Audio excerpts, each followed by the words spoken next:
Let's all get coded.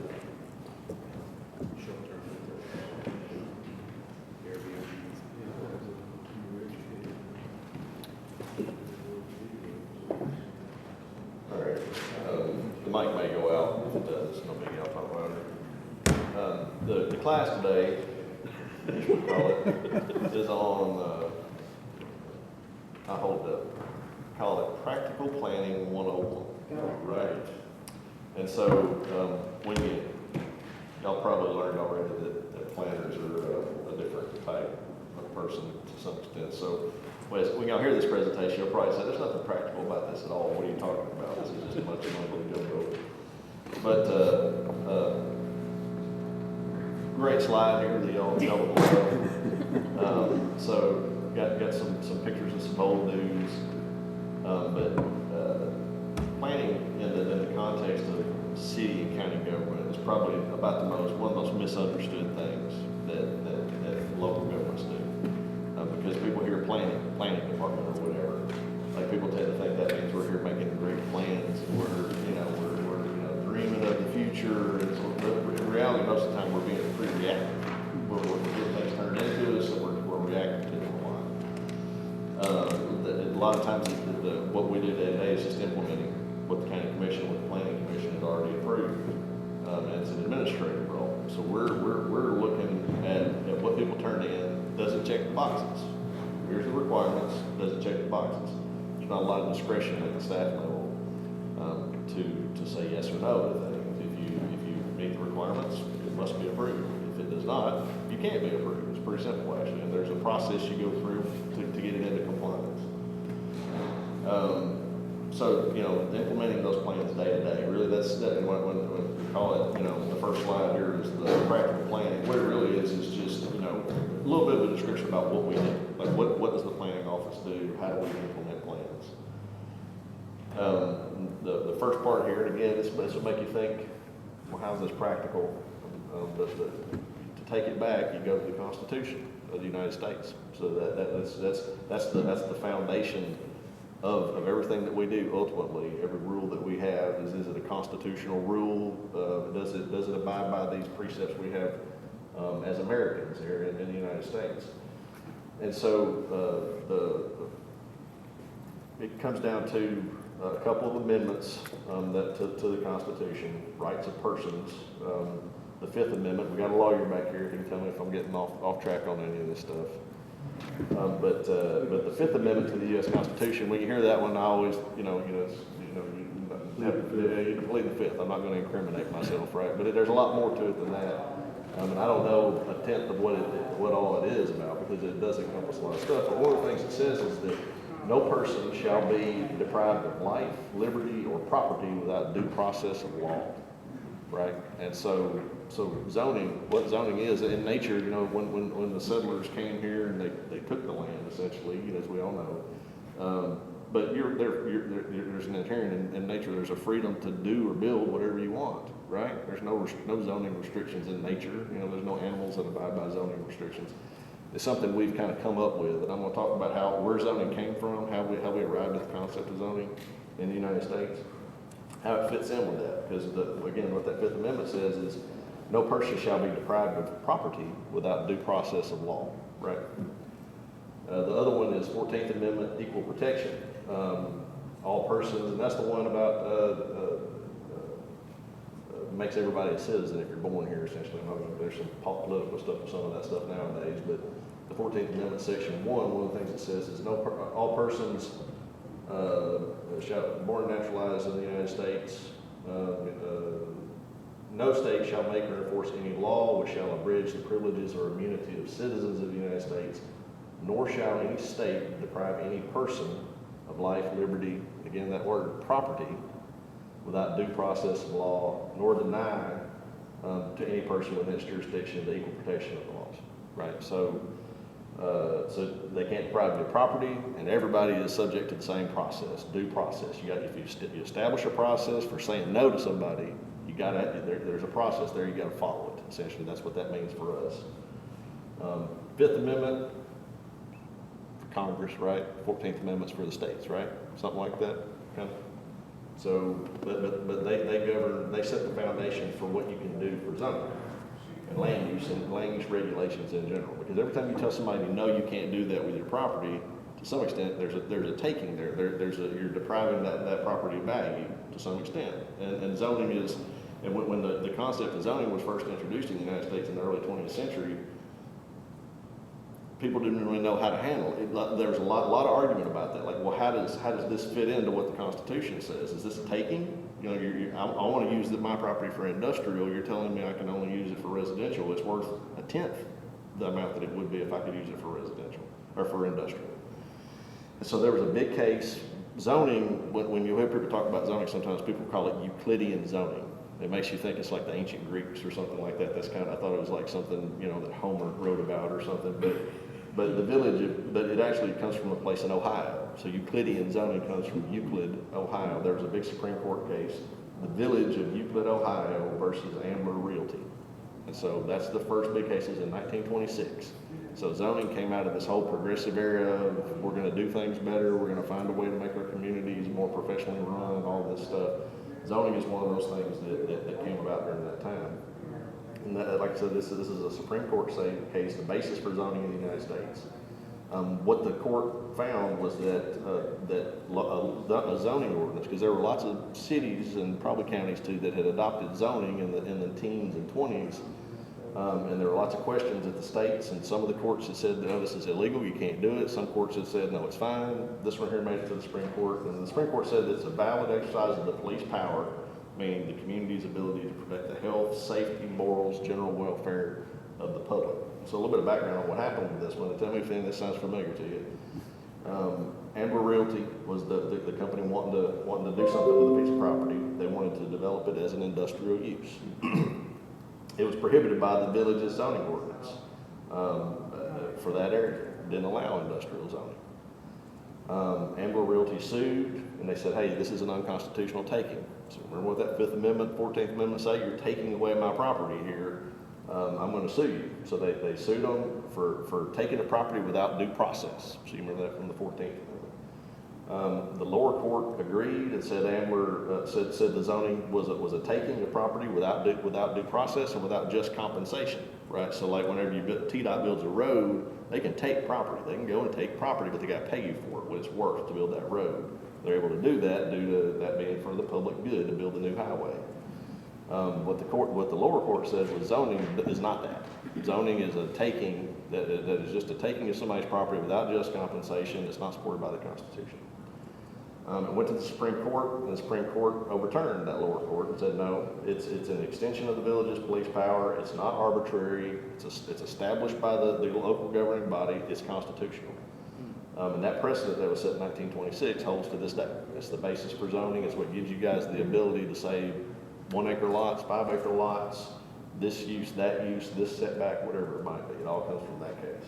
But the argument was you were taking the property, but they weren't really. They just weren't allowing them to do what they wanted. Taking value from the property. Taking value. You're taking value from the property. So I can, if it's industrial, I can sell it for 1926, $10,000 an acre. If it's residential, it's only $1,000. So you've taken $9,000 from me and haven't paid me. Right. And so that what they said, probably what the guy on the other side was saying, pay me this money and I'm fine with it. But if you're not going to pay me, then it's a taking.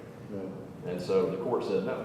The court said no. The Supreme Court has they said the city has the ability to do this. And so the it state stands. or the federal Supreme Court? The U.S. Supreme Court. U.S. Supreme Court. Went all the way. Yeah, very, very important case. Do you know that, Steve? Yes. Okay. That's one of the cases they teach. That's definitely one of the cases they teach in law school, I'm sure. And so that's the national basis for zoning. So the basis for zoning and land use planning in Tennessee has its own set of requirements in statute. And so the first thing to know, and I'm sure the county commissioners in the room have heard this, and you guys have probably heard it in some other training we've done, Tennessee is a Dillon's Rule state. So Dillon's Rule, that's again, really beautiful slide, just lovingly created. That's the judge. That's the old judge here, named John Dillon. So he lived in the 1800s, He issued a couple of court case decisions in 1868. It's D-I-L-L. D-I-L-L-O-N, Dillon.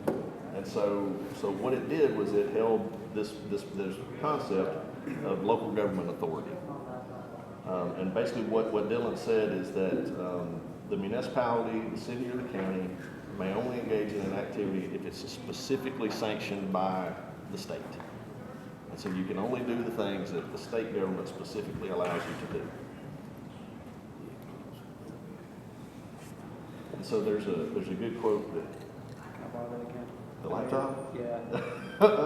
Now, you're Yeah, you look good. Draper's gonna grab it out Definitely. there. You look good. So what Dillon said was, here's his quote. So this, and I don't know if this was him. This was another judge around that time expanding on Dillon's rule. But what he said is, local governments are the creatures, mere political subdivisions of the state, for the purposes of it exercising a part of its powers, the state's powers. And so what that means is that the state has decided that certain things are a priority, but it can't accomplish all of them by itself, right? So it's allowed, it's created counties, it's allowed municipalities to exist and counties to help it implement its goals, essentially. And so what the judge went on to say, they may only exert only such powers as are expressly granted to them or as may be implied. And then it goes on to say they may be created, or having been created, their powers may be restricted or enlarged or altogether withdrawn at the will of the legislature. So that means that local governments can only do the things that the state government tells them they can do. And planning commissions and all other committees of local government, same thing.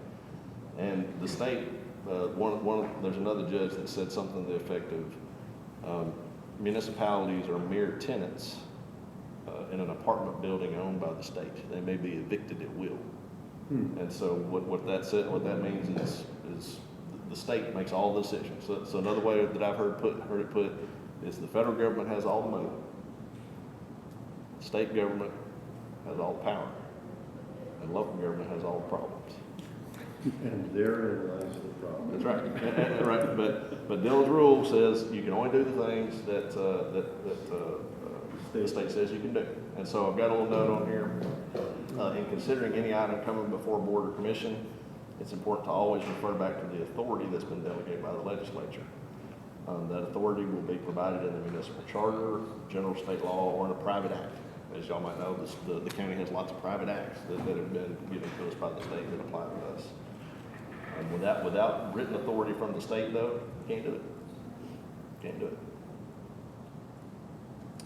So what allows us to do what we do here? It goes back to the 1930s. In 1935, the Tennessee State Legislature passed the Tennessee State and Regional Planning Act.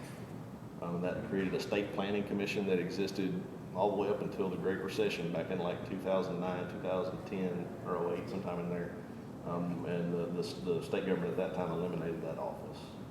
But what it also did is it authorized state and county regional planning. And so that allowed cities and counties to do subdivision review and to do zoning and those kinds of things. And that only happened in 2009? No, 1935. Oh, 1935. They eliminated the state planning office, who was charged with helping oversee that across the state. There used to be an office that assisted all of us to do that stuff. So now we're on our own. We're all on our own. Okay. But state law's still there. The state law's still there. Nothing really changed when they got rid of so like we had a couple of state planners who helped the county with different things all the way up until 2008, 2009. There were only state employees that lost their jobs in the recession. It was the only department that got eliminated. So there were several other acts that were passed by the legislature in 1935. Regional Subdivision Control Act, so that's what allows you guys to approve subdivision plats. County Zoning Act, that's what allows you to have a zoning resolution or a zoning ordinance. Municipal Planning Act, which is for municipalities. Municipal Subdivision Control Act, and Municipal Zoning Act. That was in 1935. 1935. So all those. So without that state kind of oversight that committee would provide in the past, or that department would provide in the past, who do they look to now? when it's an Yeah, individual. you guys hire a professional planner to do that. And a lot of places, I mean, the state, but who reports up to the state? Is that- nobody. So they don't consider changing those state. That doesn't, there is no state oversight at all of planning. They've taken great pains to get out of that business, to be honest. And it's up to each regional planning commission to constantly review their authority, because it's not the county that's giving you authority, it's the state Right, for Right. planning commissions. that's right. Not every commission, not every activity in the county. But the regional planning commission has a state authority that cannot be usurped from the county. Right. So the state never looks at adjusting their laws or statutes or anything. They're just- They do. The legislature from time to time will make amendments within those acts. It's also, all the stuff that I talk about here, everything we do is in Title 13, for the most part, 90% of it, is in Title 13 of the Tennessee Code Annotated. Title 13, Chapter 4 is related to regional planning, Chapter 7 is related to zoning. And so all of it, everything we do is basically in those little sections of state law. And they change them from time to time. They tweak things from time to time. But their involvement in what we do as far as reviewing items and approving and denying items and everything else we do, non-existent. The only interaction that I've had with state government since I've been in the planning field is when we amended the urban growth boundaries several years ago. There's a remnant of the state planning office that's in the economic development department over there that has to approve, has to have the final, like there's a little committee that has to have the final approval when you change the urban growth boundaries. But that's it. That's it.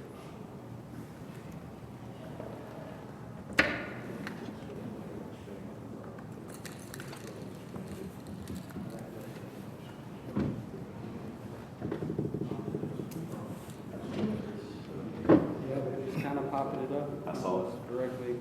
Is that a fairly lengthy document? What's that? The 1935 Well, it's. Tennessee State Well, Regional Plan? not that much. I mean, finding that particular document now, it would be a historical document at this point because it's been amended and changed and altered and stuff over the years. And so again, the next slide, which you would have that you could. So it's all Title 13, Chapter 3. I think I said Chapter 4. That's municipal planning, regional planning. So all your subdivision regulations, all that stuff, the things that allow you to do all those things. Title 13, Chapter 3. Title 13, Chapter 4 governs municipalities for their planning, and Chapter 7 is zoning. So county, municipal zoning, regional, other types of zoning. And so drilling down a little further, so that's the state law. That's where all the state statute is that lets us do all this stuff. There's three, what I call the big three documents for the planning commission to be aware of and to dig into. One is the comprehensive plan, which, as y'all know, was adopted in Sumner County in 2010. So the comprehensive plan, and I'll talk about here in a minute what each one of these are, but it's your overall vision for the community, really kind of a high-level document for the most part. 2 is zoning regulations. Zoning was adopted in Sumner County in July of 1973. And it's been in place now ever since, so it's 52 years now. Amended from time to time, as y'all know. We did a big update last year related to lot sizes and some other stuff. And then subdivision regulations. So zoning regulations tell you what you can do on your property, basically. Going back to that Euclidean zoning, right? So it tells you what uses are allowed, where they're allowed, setbacks, special conditions on different types of uses, creates the Board of Zoning Appeals, floodplain regulations are in your zoning code, all that stuff. Then subdivision regulations, which this body is charged specifically with enforcing, is related to plating of subdivisions, and then public infrastructure requirements. And so you guys, there's a lot of confusion sometimes about that. We really got it worked out now at the county, but years ago there was a lot more like, who's in charge when the developer builds the road? Whose job is it to make sure they build it right? Is it the highway department? Is it the planning commission? Is it up to the developer just to take care of it? And so to kind of clarify that, it's the planning commission. You guys are in charge of the developer or of the roads. They remain the property of the developer while they're putting them in.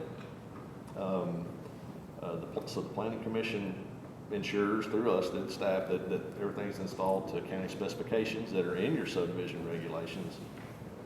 Once they're done, the county commission takes ownership of those roads once they're complete. And once the county commission assumes ownership of those roads, the county highway department assumes maintenance. And so the highway department, strictly speaking, doesn't have a role in the road approval process until after they're done. They have to maintain them after that.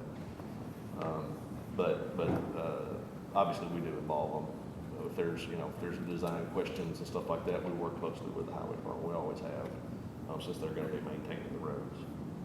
We don't mind them setting eyes on it for sure. Josh, Yes, sir. maybe you're going to get to this if I'm getting ahead of myself, and I'm fine with that. But you say these are the three big documents. Mm. With regard to the comprehensive plan, and just to give you an example as to where my question is, the 2010 comprehensive plan, correct me if I'm wrong, recommended 5-acre lots in the county rural area. But apparently that was not enforceable because it wasn't in the regulations, and it wasn't really followed because it wasn't in the regulations. So what teeth does the comprehensive plan have if it's one of the three big documents? That's a good question. So it in practice, it functions as an advisory document in a lot of ways, to be honest with you. But what the statute says is if it's been adopted by the county commission or by the city council for municipal comp plans, it has the force of law. And every decision by the planning commission and the county commission and the board of zoning appeals has to be consistent with that comprehensive plan. And when it's not? And when it's not, then it is just an advisory document. If it's just, let's say we got a comprehensive plan together, went to the planning commission, you guys adopted it, it would serve no matter what. That's what happened in 2010. It was adopted by the planning commission and it went to the county commission. It was adopted by them too. It was, yes, it was. It was adopted by them. I forget the month, but it was in 2010. But if the county commission declines to adopt it, then it still functions as an advisory document, basically. But the thing about it is, so the planning commission abiding by the comp plan is one thing.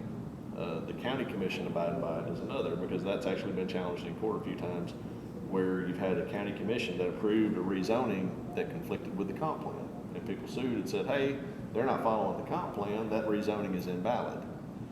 When it went to the judge, though, the judge said, and this was like at the Court of Appeals, so it's, I forget the case specifically, but what they said was basically the county commission can amend the comp plan anytime they want to. And so if they choose to adopt a zoning that doesn't comply with their comp plan, that doesn't make it invalid, because they could change the comp plan just as easy as they can change the zoning. Even if they approved and adopted That's right. the comp plan. That's right. That's right.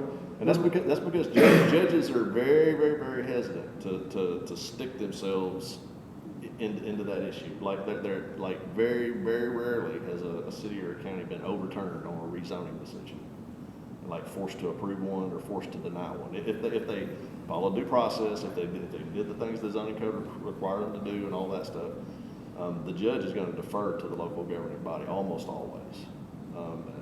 And especially when it comes to approving something. If they've approved a rezoning, like the number of times that an approved rezoning they forced a local government to reverse that, it's probably one hand in the history of zoning in the state of Tennessee. So I don't disagree that it's a good idea to have comp plans and kind of set out what your vision is.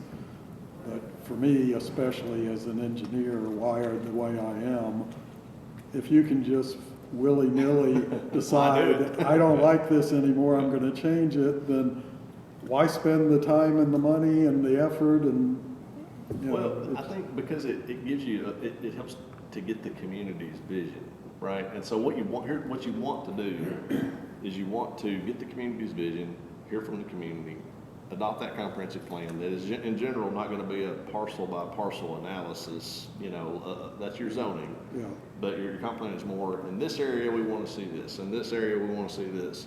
We don't wanna see this in general, that kind of thing. And then what you do, so your comp plan there is the general vision. And then what you need to do immediately, like the Williamson County adopted a comp plan a couple years ago. The month they adopted it, within a month or two, they had revisions to the zoning code back to the planning commission for consideration. So you don't want to, what happened the last time, and this happens all over the place. I've seen this in other places too.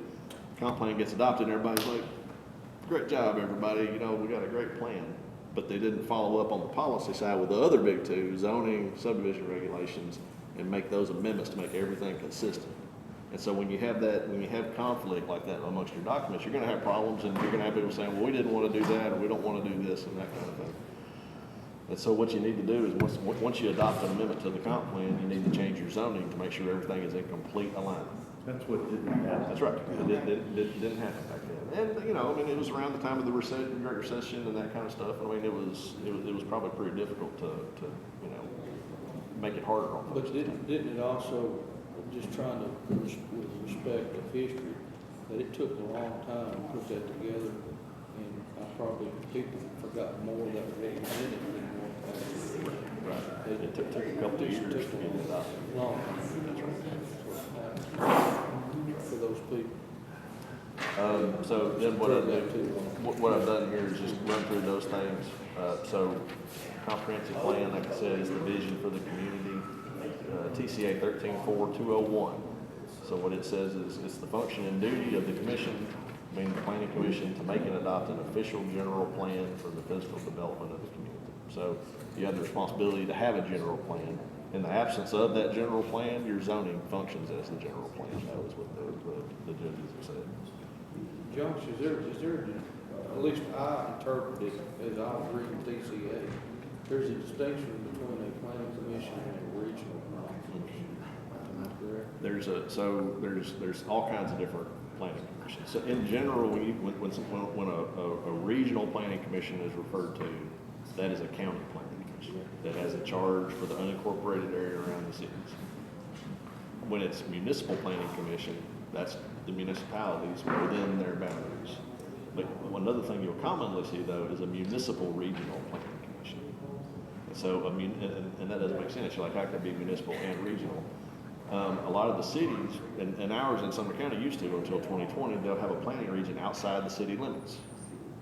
And so they're able to do planning outside that subdivisions and that kind of thing within their planning region. They're able to approve that. So they're municipal and they're regional in that they have a piece of the county. And part of that, there's other rules that they have to have one member that lives in the unincorporated area on there. We don't have that anymore, but we used to have about 5 of those municipal regional planning commissions in Sumner County for about 30 or 40 years. Then there's a community planning commission, which is something that's set up presumably around like an unincorporated area. So if you had, I think Sullivan County, probably has one because they're the only place that the county seat is unincorporated. Blumpville, I think, is the county seat of Sullivan County, and it's an unincorporated area. And so in an area like that, there's something called a community planning commission. But apparently one of those hasn't been set up. I heard an old guy do some training on this a while back in the last 50 years or something like that. So it's in the statute, but it doesn't actually exist. So your 3 that you see across the state is regional planning commission, municipal planning commission, and municipal regional. The other of the big 3 zoning regulations, so y'all know what that is. There's a whole big thing about what, again, going back to Dylan's rule, what can your zoning regulations encompass? They weren't sparing on the words. That's back when the statute used to have these paragraphs that are that long, And so it's everything, height, bulk, number of stories, size of buildings, percentage of the lot that can be covered, and it goes on and on and on. Density of population, uses of buildings, areas set aside for trade, industry, residence, recreation, public activities, other purposes, and it goes on and on.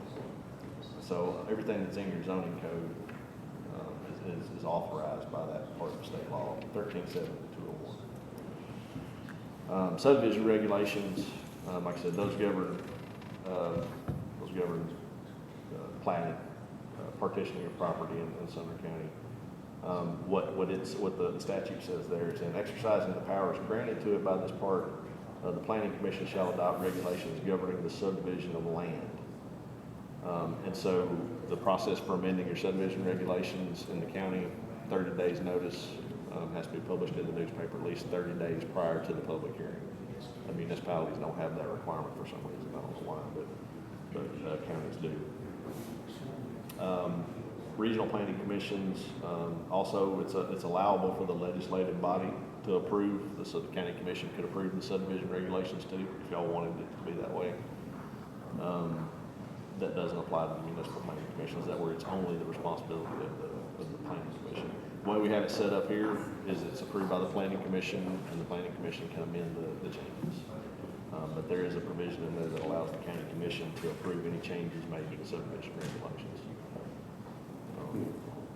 I don't know if any places have done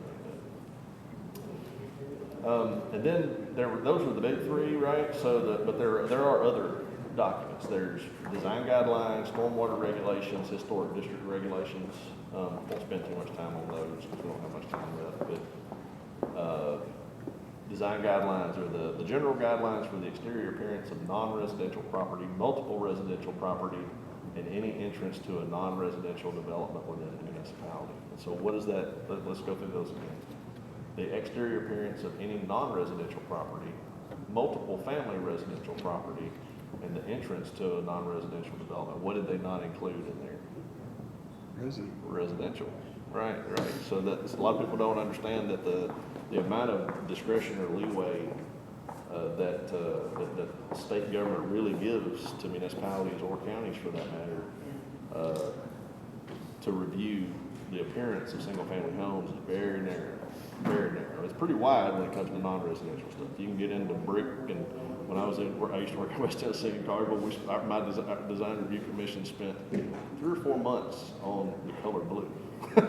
what color blue an awning could be, and so it's just that's the kind of stuff you can, and that's allowable.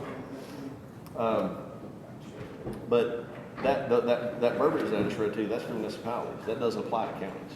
Counties are not allowed to do design review in the state of Tennessee, except always an except in Sumner County. We're the only county that is allowed to do any design review whatsoever. And there's a design review commission that has been set up specifically for the Castellan Springs area, the Castellan Springs Design Review Committee. Tennessee Code Annotated 51129 was adopted in 2012 into general law. So that's not a private act, that's general law that was adopted that applies just to Sumner County. That was after the landfill, that rock quarry was going to come through there years ago. Big citizen outcry about things coming into that area. State legislature adopted a provision that allowed Sumner County to establish design guidelines. And what the statute says is it's for anywhere in the county. Anywhere that the county commission determines to be historic. Does it only apply to Sumner, or is every It other county? only applies to Sumner. What is that Tennessee code? It's Title 5, Chapter 1, 129. In case you're wondering what they do with my population bracket. It doesn't say Sumner County, but it just says between having a population of 160 to 165,000 on this census. Will you send us out a copy of those slides? Yeah. Because that's good stuff for And so that allows, but again, in that area, the county commission at that time decided that even though we could apply it to other parts of the county if we want to, they decided that was the area they were going to deem historic for at that time, and established a committee. It's really not met in a long, long time, but there's a committee that was stood up at that time to oversee. It goes back to that non-residential property, multifamily property, and whatever else. But there are not residential. There's going to be talk about that with the 2050 comprehensive plan. Yeah, and the reason I say that, and that's a good point, if you look at the 20, and I actually read this part, because of where I live, the web page, but there's only a couple of places in the whole county that's deemed historical preservation for lack of a better word, growth purposes. In other words, the emphasis for Bethpage, Tennessee is historic preservation, not Castaigne Springs. It doesn't mention it. Well, see, and so that was, but the plan was adopted before you had the blow up with the quarry and all that stuff. But it's one of the recommendations of the 2010 plan. It's one of the things that actually got followed through on.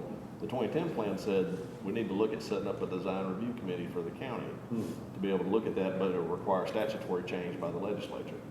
And so they actually did. They allowed it. But again, it only applies to non-residential, multifamily, and that kind of stuff. Does not apply to I residential doubt property. there's more than a can at 5. There's, plan 10, I think there's less than 5 areas designated in the whole county for as historical preservation. They're little blips, you know, those little tiny places. Yeah, those That little, would be the historical crossroads centers or whatever. Yeah, little places. One thing to note, in that statute, it sets up a separate design review committee, but it also says that the planning commission can serve as that committee. And so I've always kind of been of a mind that in the name of consolidating committees and that kind of stuff, if something ever comes up, just have it here. And y'all can convene that committee. Well, that sounds great, but when you look out there on the webpage, I know a few people probably taking, that done it because of interest, but there are names associated with that committee. And some of those people may not even be alive now. I mean, There's one that I'm not sure if it's him or his son that was appointed at the time. Who? I don't want to say, Oh, but I know who you're talking but if it's about. who I think it is, he's he's a not close alive. friend of mine, a couple of years older than me, years older than me, but yeah. So yeah, First right. name starts with Mark. I don't know if that's his son or if it was the old man that was appointed there. And you know, that's a good I don't know. point, because. Right. So anyway, it's something that's something that was simplified. We're looking at committees and ways to consolidate committees, and that's one. Yeah, God knows we got enough committees. And I think we're about out of time, Mr. Chairman, but that's a pretty good place to leave it. You have 4 minutes. Potty break.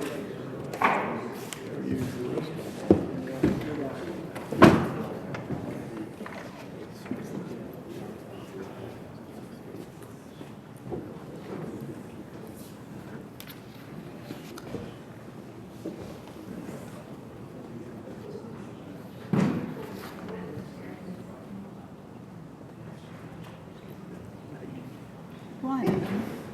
I'm gonna sign it too. Well, I just figured I was doing something No, wrong. I hit my knee over there. How you doing? I put my email on. No, just put your name on there and your address. You're on the budget committee, are you? Mm-mm. We didn't do AV system all We over. need something done about these Airbnbs.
Sit with me.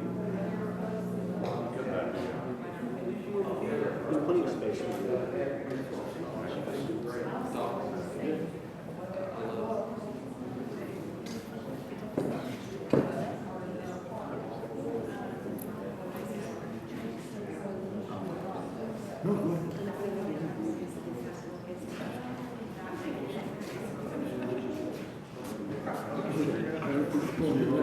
So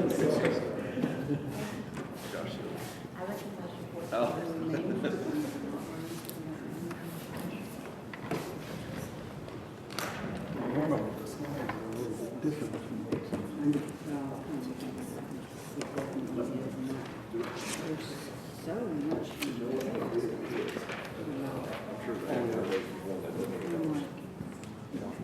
You get into the, Yeah, I got lost on that, so I'm gonna need. Hey Josh, I'm part of that. I reviewed some of it and most of it.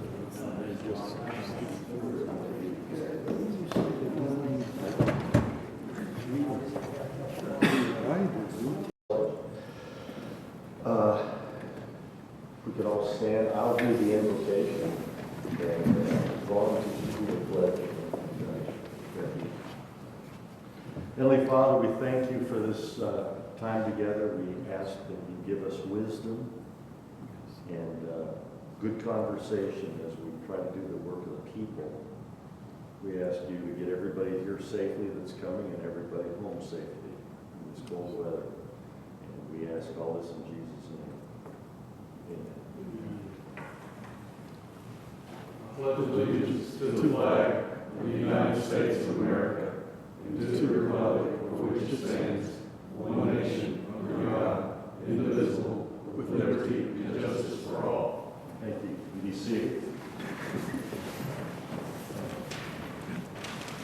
We have first item on the agenda is the election of the vice chairman. As you know, we had a resignation, Mr. Williams, and so he was the vice chairman. We'll deal with replacing him as a member, but do we have any nominations for vice chair? We'll nominate Chrissy Miller. Chrissy Miller by Deborah Holmes. Any others? Let's nominate John Belcher. John Belcher. Any others?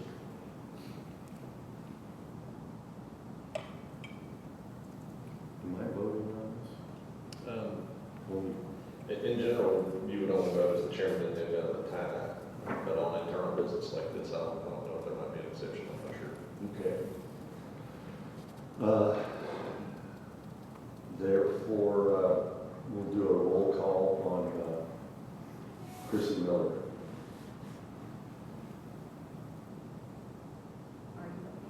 I'm not voting unless there's a tie. Holmes? Yes. Issa? No. Belcher? Yes. Strauss? Yes. Okay, I guess that means Commissioner Miller is the new vice chair. All right, next order of business, approval of the December 2024 minutes. Do I have a motion? I have just one change. Crutcher Station is actually just Chrissy. Is what? It's just Commissioner Miller and Oh. not me. Oh, No, that's on the agenda. that's the only. Oh, sorry. Minutes. Oh, sorry. Okay. Motion. Okay, motion on the minutes by Commissioner Holmes. Second? Second. Second by Mr. Belcher. All in favor? Aye. Aye. Opposed? Abstain. Abstaining, one abstention, Mr. Stoll. Then the approval of January 2025 agenda. Motion. Now, six. Now you would like to change Yes, that. please. And then I'll make a motion to approve with that change. Motion by Commissioner Holmes. Do we have a second? Have a second. Do we have a second from Mr. Strong? All in favor? Aye. Opposed? Okay, passes unanimously. All right, we have two basic items on the agenda. This is for the audience. What I like to do is have people who are speaking to the issue speak directly before the item. So the first item is Crutcher Station PUD. And then the second will be the discussion on short-term rentals in unincorporated Sumner County. So let's go with the Crutcher Station. Anybody here to speak on that? No, sir, we didn't have anybody. No, okay. then will you go ahead through the program? Yes, sir. Okay. Mr. Chairman, the first thing on the agenda, the first item on the agenda is Crutcher Station PUD Phase 4 preliminary plat. This is a phase of an overall development. This phase depicts 58 residential building lots and several lots of common open space. 29.6 acres are contained in this phase. It's located along Jenkins Lane. This property was zoned plan unit, is zoned plan unit development. It was rezoned, and the master plan for this overall development was approved by the Sumner County Commission back in 2007. Project representative is Dewey Engineering. Developer is Crutcher Station Midwest LLC. Water and sewer service are provided by White House Utilities. One thing to note, per the original approval, the applicant has committed to pay the county $855 per lot for this phase prior to the recording of the final plat, and those funds would be used for transportation improvements at the county's discretion. There's a similar deal that was worked out for the retreat on the farm several years ago. This one predates that one by a long way. With the last phases 2 and 3 that came through, the same thing, those will be coming forward for a final plat here sometime in the next few months, I would expect. And they'll be making the same $855 a lot payment at that time on those and for the existing phase 1. And so again, we can use those for road improvements or signalization or anything we want to in the general vicinity of the project. At any rate, this phase of the development fully complies with the approved master development plan for the Crutcher Station plan unit development, and it is fully vested in accordance with the Tennessee Vested Property Rights Act of 2014. I apologize to everybody for the AV issues. As you guys know, we have a staff presentation with maps and visual aids and that kind of thing that unfortunately only I can see right now. So I apologize for that not working this evening. A little background on this one. As I mentioned, the master development plan and rezoning request was approved by the County Commission back in November of 2007. They approved the final master plan and the first preliminary plat for phase 1 in 2008, February of 2008. They renewed the master development plan in 2013 before the Sumner County Regional Planning Commission. Turned in a preliminary plat for phase 1 in 2013, final plat in February of 2015, and they recorded that plat in 2016. So as you see, this project has kind of been going on for a very long time. It sat idle for a number of years. They built the houses after the final plat was recorded in 2016 in phase 1, and those homes are in place at this time. Ryan Homes was the builder on those. They brought forward a phase 2 and 3 preliminary plat to this body in July of 2022. Phases 2 and 3 are under construction at this time, equipment in the roads and the utility infrastructure. A final plat is expected in the next few months for this. And obviously they turned in a preliminary plat for phase 4 at this time. That's before you guys. Again, sorry for the AV issues this evening. The preliminary plat was in the packet for everybody to see. Jenkins Lane is to the south, and this project connects to the north to the Creekside development. It forms a second way in and out for the Creekside development as well, which is something that's been planned for by the county for many years. The Creekside development's got a couple hundred lots. It only has one way in and one way out on the pipe. And so this will form connectivity for this development and for the Creekside development to the north. Which is important given all the floodplain and those kinds of things in the vicinity. We want to have multiple means of ingress and egress. The internal streets as proposed meet the standards of the subdivision regulation and match previous construction that's been approved. 50 feet of right of way. The road pavement widths are indicated at 24 feet, which is what the original road that was built in was built at. These are already public streets. With sidewalks on both sides of the roads. And again, as I mentioned, $855 per lot payment. So on this phase, that'll total $49,590 when they bring this forward for final plat approval. Utilities and fire protection, water sewer, as I mentioned, is White House Utilities. Hydrants are shown on the preliminary plat, they will need to be installed, and shown on the final plat. Our requirement that all lots need to be within 500 feet of a hydrant appears to be met. I believe they're spacing these hydrants at 500 feet, and so with that, every lot is within 250 feet of a hydrant, so they actually exceed our standards. They have turned in a comprehensive set of construction plans. They do have on-site detention depicted for the development. Multi-phase EPSC plan has been included as well. On the final plat, we'll have all the lots that back up to or contain any floodplain. There are none at this phase, but any lots that back up to floodplain or that contain floodplain certainly would be critical lots. That would need to be approved by the county prior to issuance of building permits. No phase 4 lots are in the floodplain. The county engineer does have the ability to require additional elevation on these lots if it's deemed necessary, if they want to build a little higher. Does it look like that might happen? I'm not sure at this point. It might not be a bad idea. It's something we definitely look for. And it's something we've required in the past. We had a good, not to get off on a tangent here, but during the May flood event, so it's gratifying sometimes to see someone like the county engineer was afforded that authority by the planning commission. We had somebody that came through on an old lot to build a house against their will. To be honest with you, we required the house to be elevated.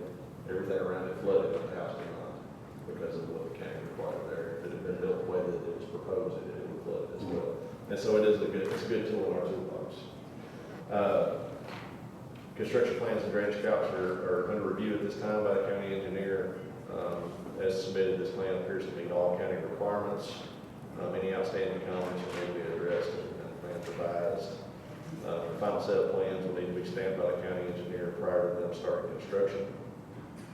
Stormwater maintenance inspection agreement will be required because of the detention ponds that are shown. These lots satisfy all the plan unit development, the specific plan unit development size requirements. So this PUD has 2 different lot types, station lots and village lots. 54 of these are the larger station lots and 4 are the smaller village lots that are within the number that they're allowed. The county commission, in fact, when this was approved, limited it to a very small number of village lots. And so they're within the parameters of the PUD there. The station lots require a minimum of 2,700 square foot heated area, and the village lots require a minimum of 2,100 square foot minimum heated area. Amenities, sidewalks are being installed along the front of all the lots with home construction. Can't do individual mailboxes anymore, so there will be an individual or a group mail kiosk. As you might have seen on the plans, there's a clubhouse amenity area on open space F. In the PUD documents, there's a provision that says that the clubhouse, pool, and associated parking shall be fully constructed prior to the recording of the final plat for phase 4. And so they're at phase 4 now.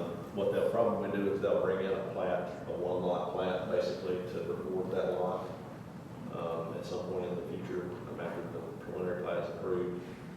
That will allow them to file a site plan application on that lot, and that'll allow them to go ahead and build amenities while construction's ongoing with the road and everything else. It'll let them do everything all at once. This is the way we like to do it, rather than what developers historically have tried to do. Sometimes, not all, but it's happened. If there's 6 phases to a development, they want to do the amenities on phase 6. Right. This is a 6-phase development. We insisted that it be done prior to that last phase. That helps to make sure that it gets done. Because sometimes developments have a way of getting sold at the last phase, and nobody understands that they're supposed to do things, and things can get approved. So we're working to make sure that doesn't happen on this one. Our comprehensive plan places this property in the suburban place type. Findings of fact, questions the planning commission needs to look at here per the bylaws. Is it in agreement, consistent with the comp plan, zoning, subdivision regulations? Will it create adverse effects upon adjoining property owners? Is it something that's some kind of crooked deal that will benefit one person to the detriment of the neighborhood? I think that all those conditions are satisfied by this application. As I mentioned, it is an approved vested plan unit development that is in entitled to this approval. Next steps, it will need to obtain, this project will need to obtain construction plan approval for phase 4 from the county engineer, as well as permits from TDEC, any changes to their notice of coverage or ARAPs or anything like that for this phase. After getting those TDEC permits, construction plans being approved by my office, they'll schedule a pre-con meeting, a pre-construction meeting. After we have that meeting, they can get a land disturbance permit. Once they get that, they can actually start grading on site. They'll put in their sediment traps and those kinds of things on the property to make sure no sediment leaves, all their silt vents and those kinds of things will go up, all that. We will inspect the infrastructure when it's put in, as far as drainage and EPSC, erosion prevention items, as well as the road. Marshall and Joe from our office will inspect the roads, do proof roads and all that. Once the infrastructure is installed to a point of substantial completion and approved by the county engineer, a final plat can be submitted for you guys to approve. Once the road is in and drainage is taken care of, and they'll post a surety at that time as well to guarantee the top coat and anything that means. So, Mr. Chairman, I have example motions on my screen. Unfortunately, they're not on the big screen, but there's 3 example motions. First, to approve this preliminary plat. I have conditions A through F. A being obtaining approval on the construction plans. B, constructing the drainage and roadway infrastructure to substantial completion prior to coming back for a final plat approval. C is submitting as-built with the final plat. D, submitting a stormwater inspection and maintenance agreement.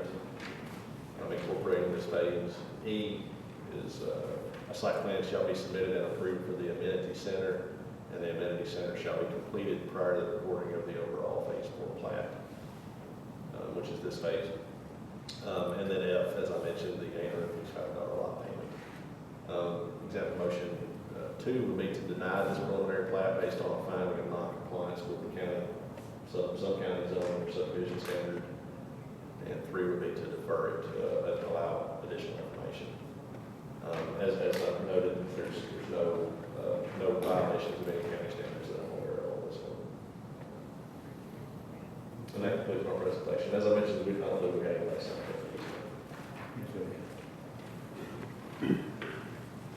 Questions? Mr. Straw?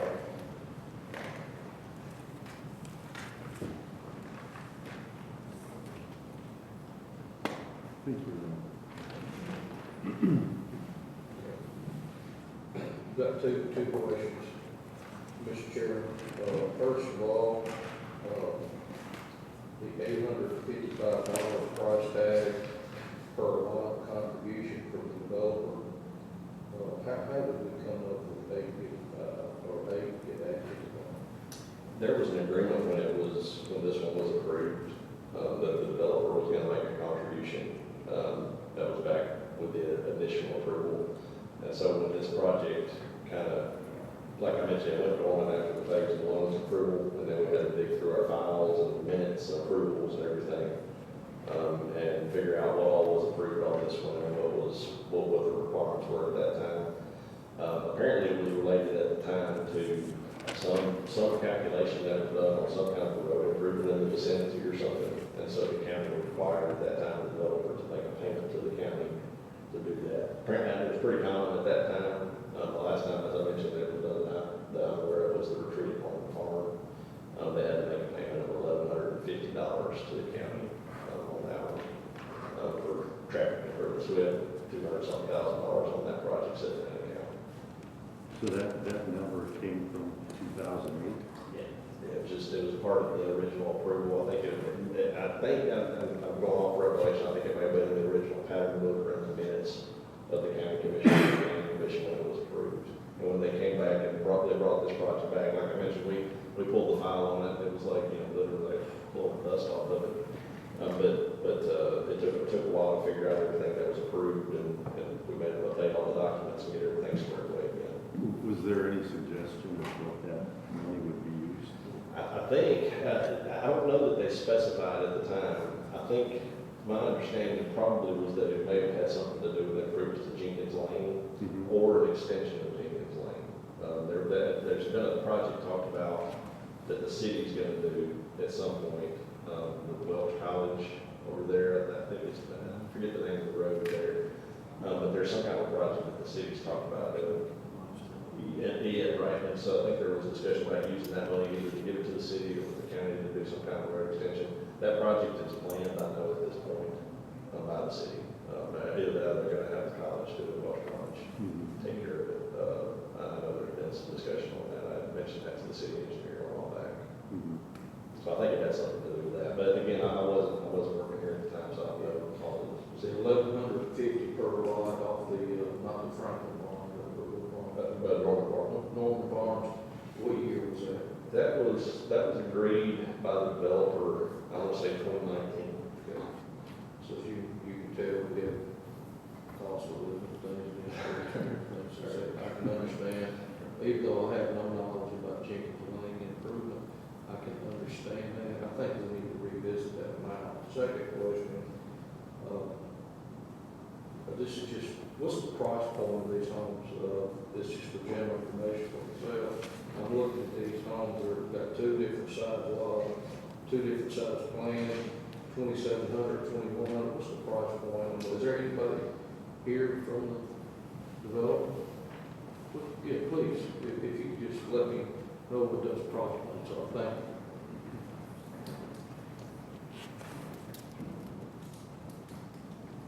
My name is Michael Dewey, with Dewey Engineering. I don't know the price point of the homes, but I do know that there's phase one is completely sold out, and so I'd assume that they're going to be whatever the current market price is. There should be comparable homes already in that neighborhood, because with a new subdivision, you wouldn't be able to get that. So would you say the phase one homes are comparable with the 2,700, 2,100 square foot as proposed in phase four? They're a lot bigger than that. They're a lot larger. You're talking about phase one is a lot larger. Yes, sir. I think the phase one homes are probably somewhere in the neighborhood of maybe 3,500 square feet, 3,000 square feet. I think the price point on them, and that's just $700,000 probably. That's it. And the reason I ask that question is just for my understanding is as we look and we hear from a lot of residents about affordability in there. It's a very nice area, there's no doubt about that, very nice. And that's the reason I asked that question. But thank you. Mr. Chairman. Mr. Belcher.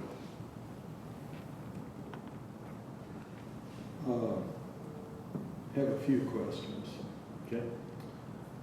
For the village lots, I noticed that per the plat, the dimension from the side yards to the property line is 8 feet, and from the back of the house is 8 feet.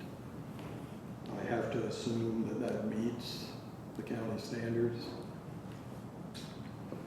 Yes, sir. So your planning and developments will have the planning and development zoning district is in the zoning code, but what it is it's a developer comes up with a proposal for his lots. They can have 5-foot setbacks or 50-foot setbacks, but he provides a specific proposal to the county planning commission, and the county commission that he gets approved essentially. And on this one, and on basically every planning and development that I'm aware of this type, residential planning and developments, front setback has been somewhere in the neighborhood of 20 to 30 feet. Rear and sides have been 8. There's been an 8-foot side setback. So it can be more sometimes if there's a drainage easement or something like that. But typically it's been 8 feet. Another question. I noticed on the submittal that they're going to create a second road access to Jenkins Lane. And apparently it's through an easement between 2 existing homes. So that was, yes, sir, that was approved in phases 2 and 3. And so it's not an easement, so they own that property. And so that was, that road has already been constructed between those homes. On the phase one, that's your one entrance. And on the east side of it, there's another entrance that's there that was approved at the time. Yet not an easement over somebody's property, it's property that the developer owns to the road. It's a 50-foot strip there, a property to build that public road. Yeah, I'll have to pay more attention. I take that route several times, and I haven't noticed that that second road's been built, but I did notice in the overhead view that the house to the north's driveway was in that path.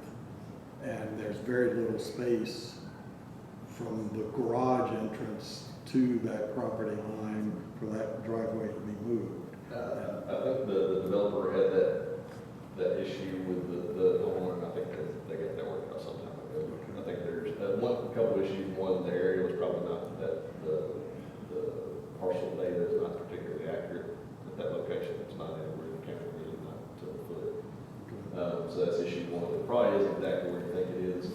And two, sometimes people will encroach without knowing that they're encroaching. And so there was a discussion between that property owner and the developer. To my surprise, I really thought that would be an issue when phase 2 and 3 was approved. It didn't escalate to me. Marshall may disagree. He may have gotten 15 phone calls about it. But it was a bridge that had to be crossed by the developer when they did those previous stages. But it's been, that second lane has been installed this time. Okay. Next comment, more than a question, I agree with Mr. Straw that if we do future allotments per lot, we need to incorporate somehow the cost of living increase for projects that span over a decade or two.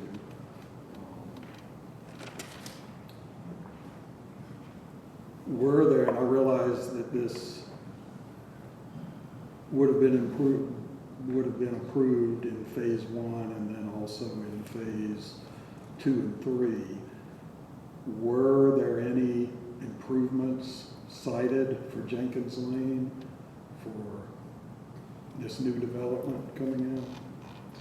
At the time it was approved, I don't think that there were. When those other phases came in, it was discussed at some length. I think there was a hesitancy maybe on the highway department's side at that time to relocate a bunch of mailboxes and that kind of thing. But I think when it came through and was approved, one thing I can say with certainty is that the county at that time did not require the developer to make any improvements to Jenkins Lane when the vote was approved. I have some concerns about that, especially with this phase allowing access from the creek development to the north. Creekside development, traffic on Jenkins is obviously going to increase. And it's a fairly, when some areas, a windy road comes up a hill when it gets on to going towards Long Hollow. Next question concerns the drainage. I'm looking at the layout and the map. In this small north to south sliver of this phase 4, I'll call it, there seems to be a 60 to 70 foot elevation difference. And all of the runoff is going to run, from what I can look at, from the northwest area of phase 4 down to the southeast area of phase 4. And in looking through the drainage calculations submitted, they're including some cut and fill plans for anything that's below 100-year floodplain. And also I noticed that there's a requirement for individual critical lot plans to be submitted for each of those. I know that in what you sent out and what normally is on our screen, the map, overview map, I assume the red area is the floodplain area in your presentation? Yes, sir.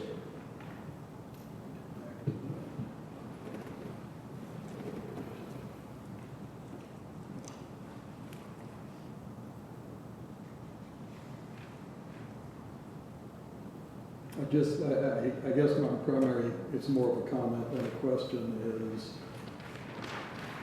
with the contours of this existing property and with the addition of the hard services and everything, and I know that, I have complete trust in Marshall in reviewing all of this, but I just have some concerns that if it doesn't work, people downstream, so to speak, and literally, are gonna feel the effects of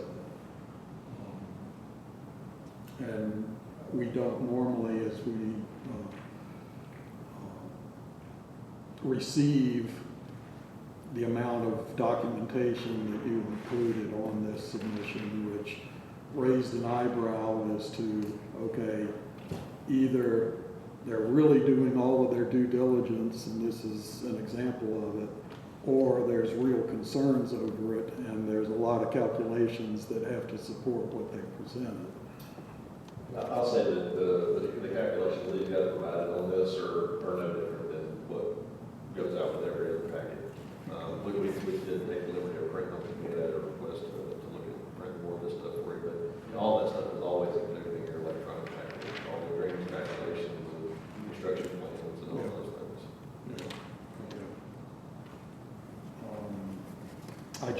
I have some concerns regarding traffic and whether or not that's been planned out effectively for the impact that it's going to make, and also have some concerns, as I just mentioned, about the drainage.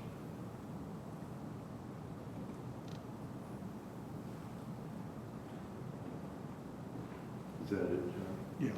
Okay. Anybody else? I have a couple of questions. There is, in these hydraulic docks that we got, there are huge numbers of storm drain lines, thousands and thousands of feet. Where are they running? It's in this curb and gutter. It's got a curb and gutter.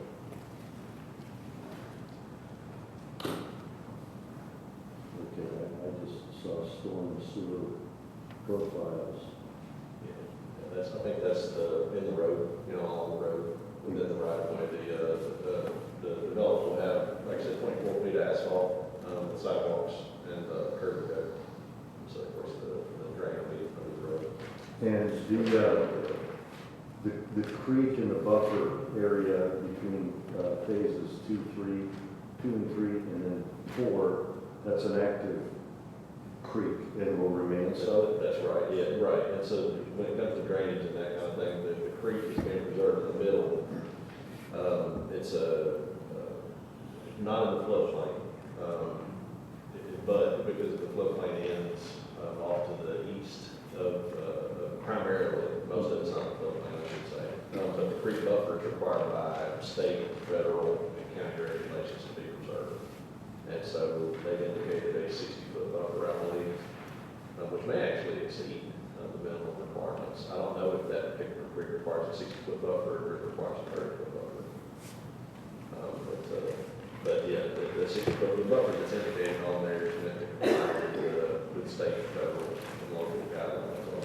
Yeah, it'd be 60 overall, and then it comes into this 100-year flood area. Okay. Yeah, with the coverage, the small lot sizes, there's going to be a ton of runoff, and you and Marshall are confident that. Right. There's always field adjustments and that kind of thing that need to be made. They have shown a good bit of detention as well. Yeah, six detention ponds. Quite a few detention ponds. Yeah. And so that's something that would help capture that water and release it slowly. And they also have filtration systems in it? I'm not sure on these. I'd have to defer to the engineer. I don't think these are water quality bases. They're quantity bases that hold back the water. Right. Slow down the velocity, even though there's going to be a lot more water. The buffer requirements and that kind of thing, that is a water quality requirement that comes from our stormwater resolution. Okay, so what have we done regarding traffic study? Because my concern is this project is so old. Long Haul to Pike was a much different road 15 years ago than it is today. And Jenkins is just a little residential road, and Lower Station Camp is a little bitty road. Have there been any updates on traffic studies? I would assume that one was done, back, when the development was first approved. Mhm. There was a traffic analysis done when it was first approved. I'm trying to remember, was there one done when the PUD came back in phase 2 and phase 3? There was an update to the traffic study that was done just 2 or 3 years ago as well. And it came back with, as they often do, not presenting or anything, but it did come back without any recommendations for any significant improvements. I think there were some, it's been a long time since I looked at it, but I think there were some signage improvements and some stuff like that. We'll definitely make sure if y'all want to add a requirement that we, require any traffic study that was done at that time, any recommendations of that traffic study. Yeah, because I just, knowing what's happened in the last 5 years, those traffic studies, a lot of times only address themselves and nothing else. Long Haul Pike is becoming a real mess, as we know. And there's no addressing other projects that are either under construction or have been approved or have been built since then. And so I think we need to look really hard at that before we add another 250 homes or whatever. Well, and Phase 1 was pretty small. sure, and that's where I have to, be the bearer of bad news probably on something like this, is that it's already been added. Like, this is a development that's already been approved. It's been, the county commission has amended the zoning map to allow exactly what they propose to do there. And so essentially the decision has already been made, as far as whether it can be done or not. What's coming before the planning commission at this time is really, like we talked about here in the study session, it's an administrative task the planning commission has to check and make sure that the county requirements are met on this, and that the requirements of the pattern book are met, and the overall master plan. But the detention requirements were not there in 2010, were they? Yeah, absolutely. Yeah, the county adopted a stormwater management resolution back in 2005. 2005? And those kinds of things can change and that kind of stuff. Obviously, the state can come down with new requirements. As they submitted these plans, we require that they meet our current standards on when it comes to stormwater management and water quality and those kinds of things, because those are federal requirements, can't be grandfathered into those. Well, let me make an assumption that if we found, if we add the requirement, G or H or whatever it is, that we review and make sure that the traffic report is updated or whatever, and we found that Jenkins and Long Haul and Lower Station Camp were horribly inadequate, what would be our recourse as a county? Well, like I said, I don't know that there's much that can be done at this phase, at this step of the process. Like I said, there's an approved master plan on this. They're complying with the approved master plans, all the terms of their approvals. You can't, the county they had a crack at it then. 15 years ago. Right. And so, and so it's a property right that these people have purchased, and or that they own, with the property. And so, it go back to some of the training things, a denial of this plat or imposition of new conditions beyond what was required by the county commission when it was approved, would be I don't know if it's a bridge too far, I'd have to defer. Well, if the economy took a digger right now, and they waited another 20 years to finish it, are all the same requirements, all that's required? Well, maybe, but 20 years might be a little bit too much, but the Vested Property Rights Act is one of the things that I mean, in addition to any property rights that they might have in general with an approved PUD, the state legislature clarified in 2014 that when you have an approved plan unit development, it's vested for a length of time. As you do certain things, it's vested for a progressively longer length of time. And I forget all the numbers, that once you get the first phase of it approved and constructed, you're locked in for something like 15 years or something like that. Okay, so on this one, we're screwed. Right, and that's 15 years from, from 2016. 2016. Right, yeah, right, or something. Sorry, one thing I can help add is, I think Josh, you did help us, or did, when the FMDP was coming through, the traffic study was updated at that time. So it was 2021, so when that 2 and 3 construction plans were approved and construction was underway. But just to, I guess, answer your question, that traffic study was re-looked at here recently. Yeah, and I appreciate that, but 2 months ago, we had a project that had a traffic study that was updated. It was not even addressing the major part, and that's why I'm concerned about the traffic study, because maybe it's only addressing Jenkins and it's not addressing Long Hollow. There will be not a direct connection to Long Hollow, but certainly a lower station camp. Long Hollow is the closest major artery to this project. I mean, you've got to go a little ways around to get to 386. I guess what I'm saying is it's out kind of in the hinterlands. It's not close to any major arteries, but those major arteries are getting fairly congested, and I just don't. It's nothing against you or your traffic study people. It's just I don't know what it says, and I haven't seen it. So. I just want to make sure, because, we're hitting a point of no return in this county where there's just so much traffic that we're having problems with life safety issues, fire departments, police departments. They just can't get anywhere because of the gridlock that is all of a sudden in the last 5 years become a real issue, especially on roads like Long Hollow. So anyway, well, thank you. Mr. Chairman. Yes, sir. Stay on your point of the Jenkins Lane access. I didn't want to open up and create a stir here, but you've got your line opened up, and Josh has got his. Are there turn lanes coming in and out proposed on Jenkins? Are they already, have they already been laid out there? Because we know Jenkins Lane is going to become more congested, development going on down the road. There's a lot of traffic down through there. But if there are already turn lanes coming in and out of that development, then that might be just a big issue. It may already be in there. Well, No. So that's a concern. And that's another thing that I do understand, I appreciate the explanation, Josh.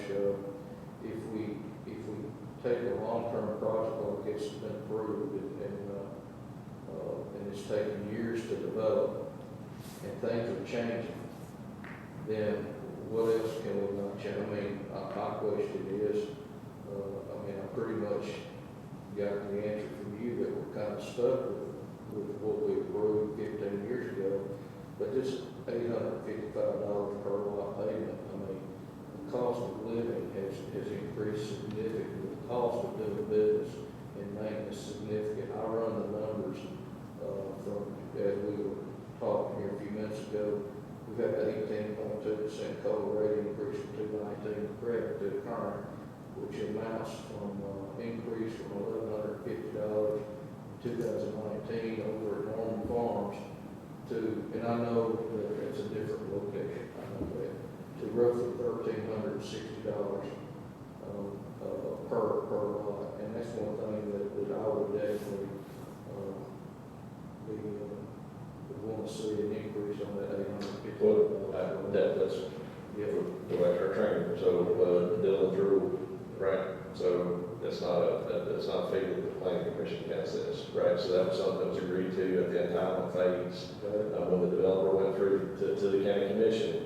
That they offered that. I'm assuming, I don't know what the discussion was. I know that was the case with the retreated on the farm. It was something the developer offered to do to mitigate their impact, was to make that payment. But it wasn't something that the planning commission imposed. It was something that was in that book, that pattern book, and in the original approval. It was something that the governing body, the county commission, accepted essentially from the developer. And so that's not a fee that we can assess or we can increase or anything like that. It's just something that's in that original approval. And that was 855 for all the lots. Per lot, and there's 250. It's just not phase 4. It's for the entire development. Yes, sir. Thank you very much for that clarification. And so that's about $200,000 all told. And I imagine phase 2 and 3, which are under construction right now, when they do the final plat, that's when we bring it. I guess that would bring it up. Yeah, at that time it would be some $50,000, I would say, or something like that. Okay. Well, it appears that we can do nothing except be wise next time we approve a PUD. Because I never thought that they could be perpetuated to 15 years, but now that we know. So run that by me, what requirement we could put in item 1? Well, I went back and found it, and I honestly, I had kind of forgotten that they did. There was some discussion back in 2021, and then in 2022, they did conduct an analysis. I've got it here, it's in the file. And so there were several recommendations, basically the gist of it, and I'll read this to you, I'll read this whole thing. But based on the analyses conducted for the purposes of the traffic impact study prepared in October 2021, and the revised traffic impact study prepared in February 2022, no improvements are recommended to Jenkins Lane in conjunction with the proposed project. And then it goes specifically saying that warrants for turn lanes and that kind of thing on Jenkins Lane are not warranted. Now what's changed, if this was a new development today, our subdivision regulations would require turn lanes. Doesn't matter what the traffic study says. But you can't go back and apply current regulations to something. As much as we might want to, as much as, there's a reason that we requested them to do the traffic study then. Was that was part of the thought on it. But I didn't have the regulatory teeth at the time to make them put that in. We do now, but you can't go back on those. Right. Well, would it be possible to get that traffic study? Could you email that to us? Especially like to see Mr. Belcher. Okay. Go ahead, John. Mr. Chairman, if I can, Josh, on that updated traffic study, was that for all phases or just through the current phases, which were 2 and 3 at that time, I guess? Yes, sir. So I can't remember all it's amazing how it's been a few years now. I can't remember all the details on it. I know it was for the entire development. It wasn't just for a specific phase. We had to look at the entire development. And that was what came back, is that no additional improvements were required on Jenkins Lane. And we don't know if that updated traffic study included the COVID years, in that the traffic for 20 and 21 was much less than what it ordinarily is because of COVID. So I would like to include either one of two things. I'm not making a motion yet. Either defer this until we get more info, or if we approve it, to include, I think where you were headed, David, include an updated traffic study that excludes the COVID years for traffic. I haven't thought about the COVID years, but yes, that's very valid. Okay. Commissioner Holmes. I'm just curious if any of those studies included the connection to Creekside and what that usage, the increased usage would be for Jenkins and, okay, for lower station is really not is really the thing, because that one's kind of touch and go all the time. Okay, that was my And question. sometimes it's floods. Yeah, for sure. Flooding. Okay, are there any other questions? Go ahead, yeah. Mr. Chairman, I just want to make a recommendation or a request that maybe next month we consider reviewing this on a bigger scale, these type of issues, and be a little bit more proactive to avoid being in this position in the future.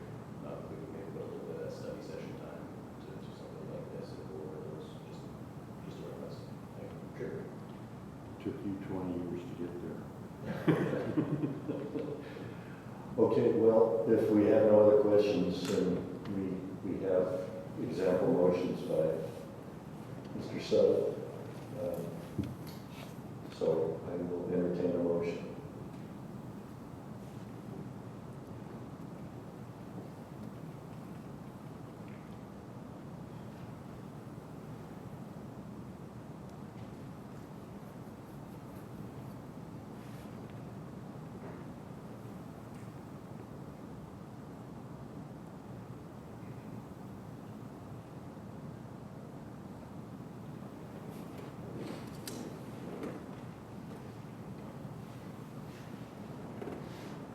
Yes.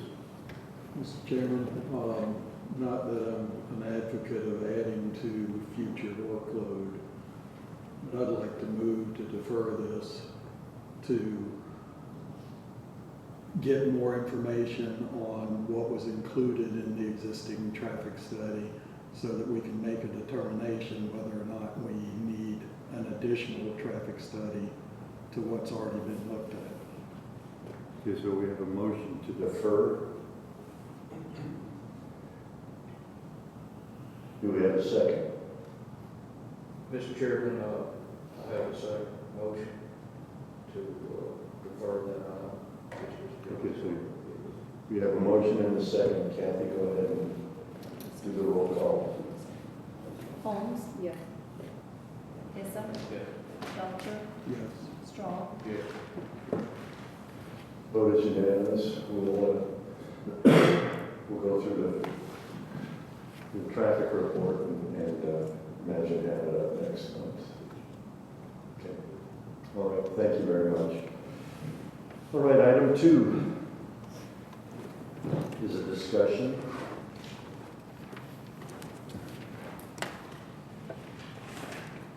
And do we have a list of? We do, and if I could just run through a quick presentation, Mr. Chairman. Absolutely. I'll let you go. So this item has been looked at by staff, short-term rentals, for the last couple of years. We did a study on it at Commissioner Harris's request a couple of years ago. All this stuff is governed by the Short-Term Rental Act adopted by the state legislature in 2018, TCA Title 13, Chapter 7601. That establishes uniform requirements for short-term rentals across the state. And what it does is it allows local governments to regulate short-term rentals subject to key requirements. At this time, the county does not regulate short-term rentals, except within a very narrow context of accessory dwelling units. We can do a granny flat kind of ADU that would require a deed restriction to be recorded there, not being used as a rental unit, short-term or long-term. That's it. At the time we did the original research on this a couple years ago, we sent out some inquiries to Williamson County, Rutherford County, and Wilson County. That research indicated that those governments in general don't regulate them either. But many cities do. Hendersonville and Gallatin locally do have pretty robust short-term rental regulations. I did a quick search this afternoon on the Airbnb website because the first question we get from patients quite often when this topic comes up, either people say there's 1,000 of them in the county, or we have people say, well, there's not any short-term rentals in the county. You know, why would there be? And there are. It's hard to tell. I mean, it's almost impossible to really get your arms around exactly how many there are. As best as I could tell this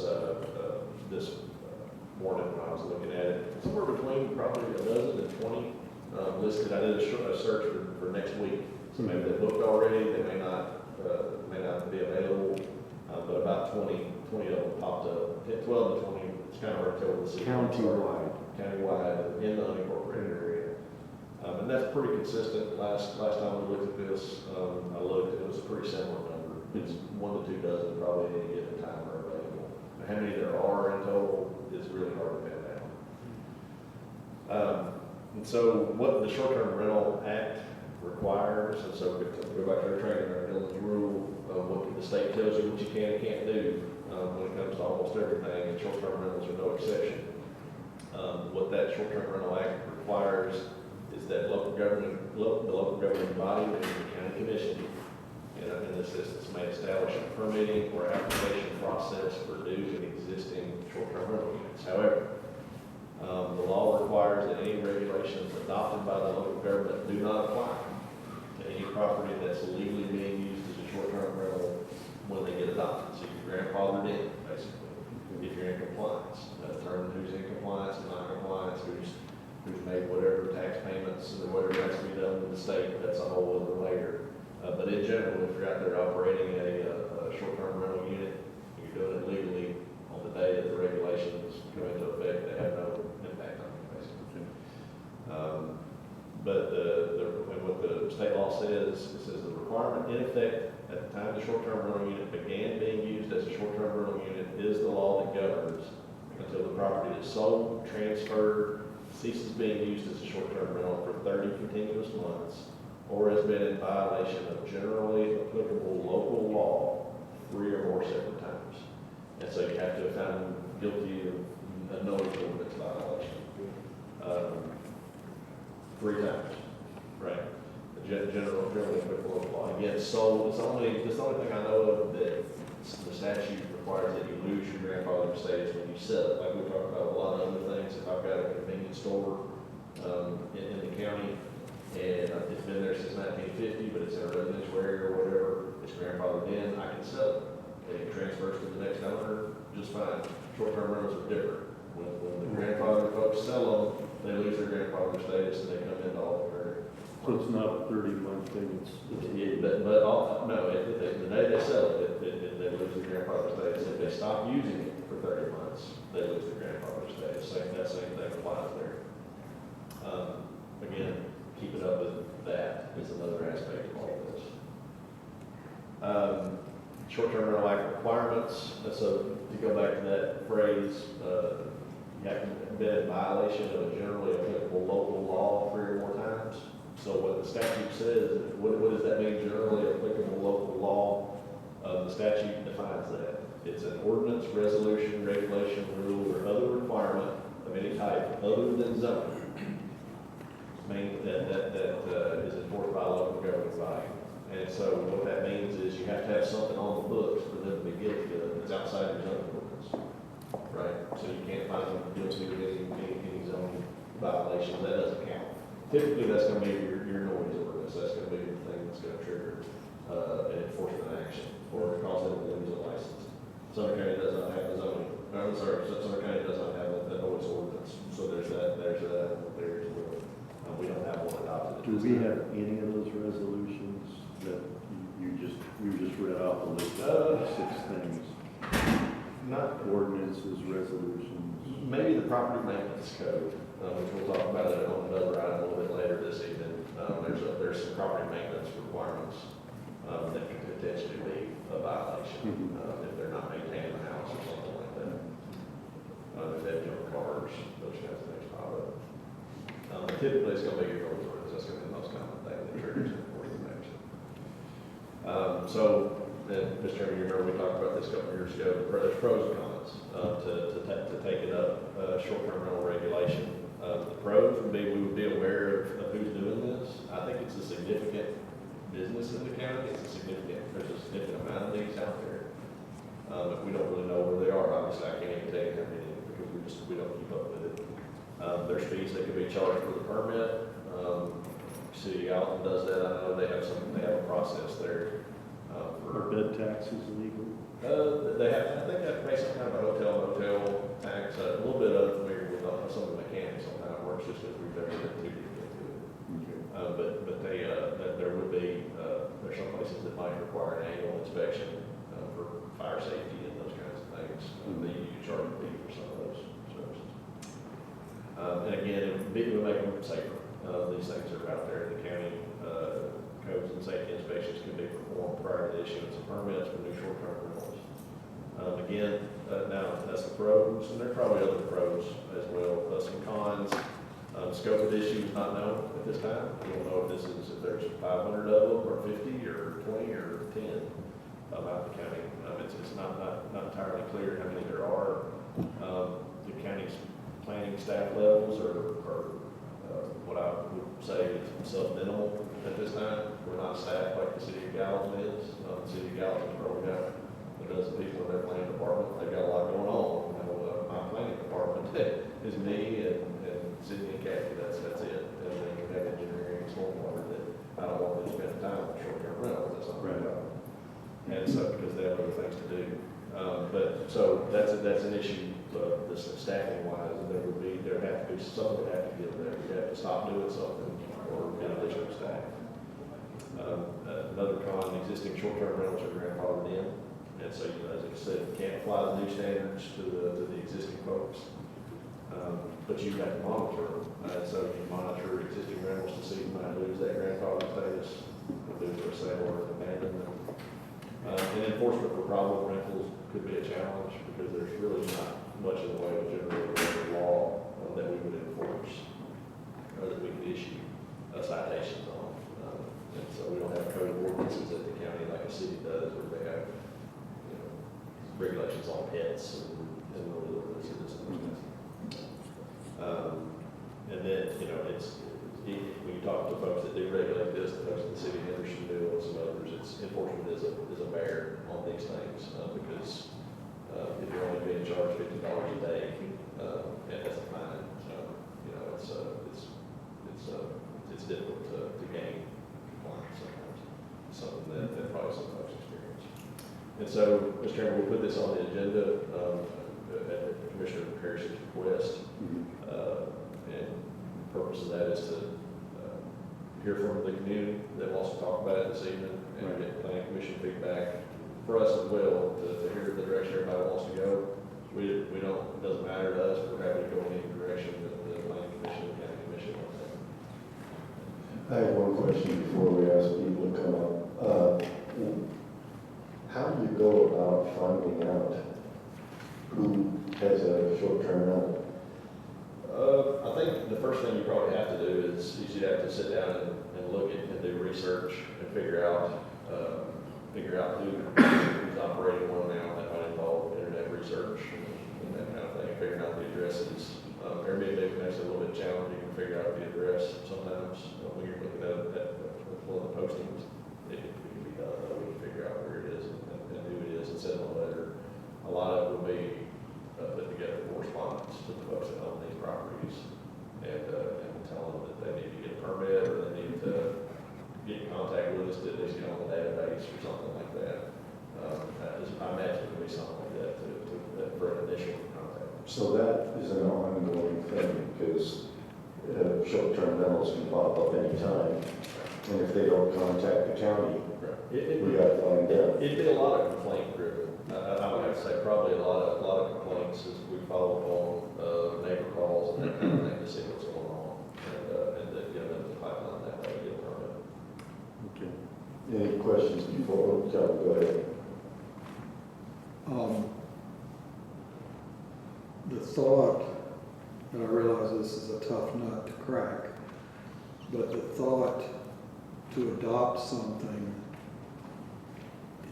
to regulate something when you have no comprehension of how large that something is, just doesn't sound like a good plan to me. I mean, I don't want, as much as Josh has voiced, I don't want him and his staff to have to put aside other things to go enforce the regulations or track the regulations with something like this. I think we would have to have some idea and some grip on how big of a monster that we're dealing with, and then it might be that taxes have to increase to hire more staff to be able to appropriate it. So, and which I'm not against if everybody's for it, but it just it's a bad idea to me to try and put in regulations on something that you don't know the size of that something.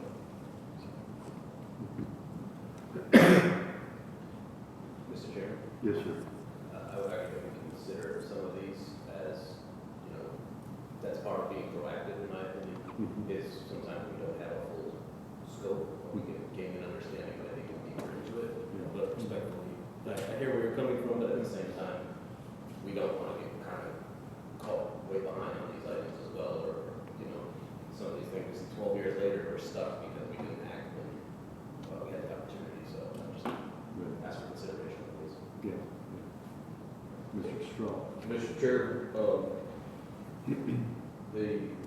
if I understand correctly from Josh's comments, that current Airbnbs that are out there would not fall under this, it'd be only new ones established after this, language would go into effect, is that correct? Yes.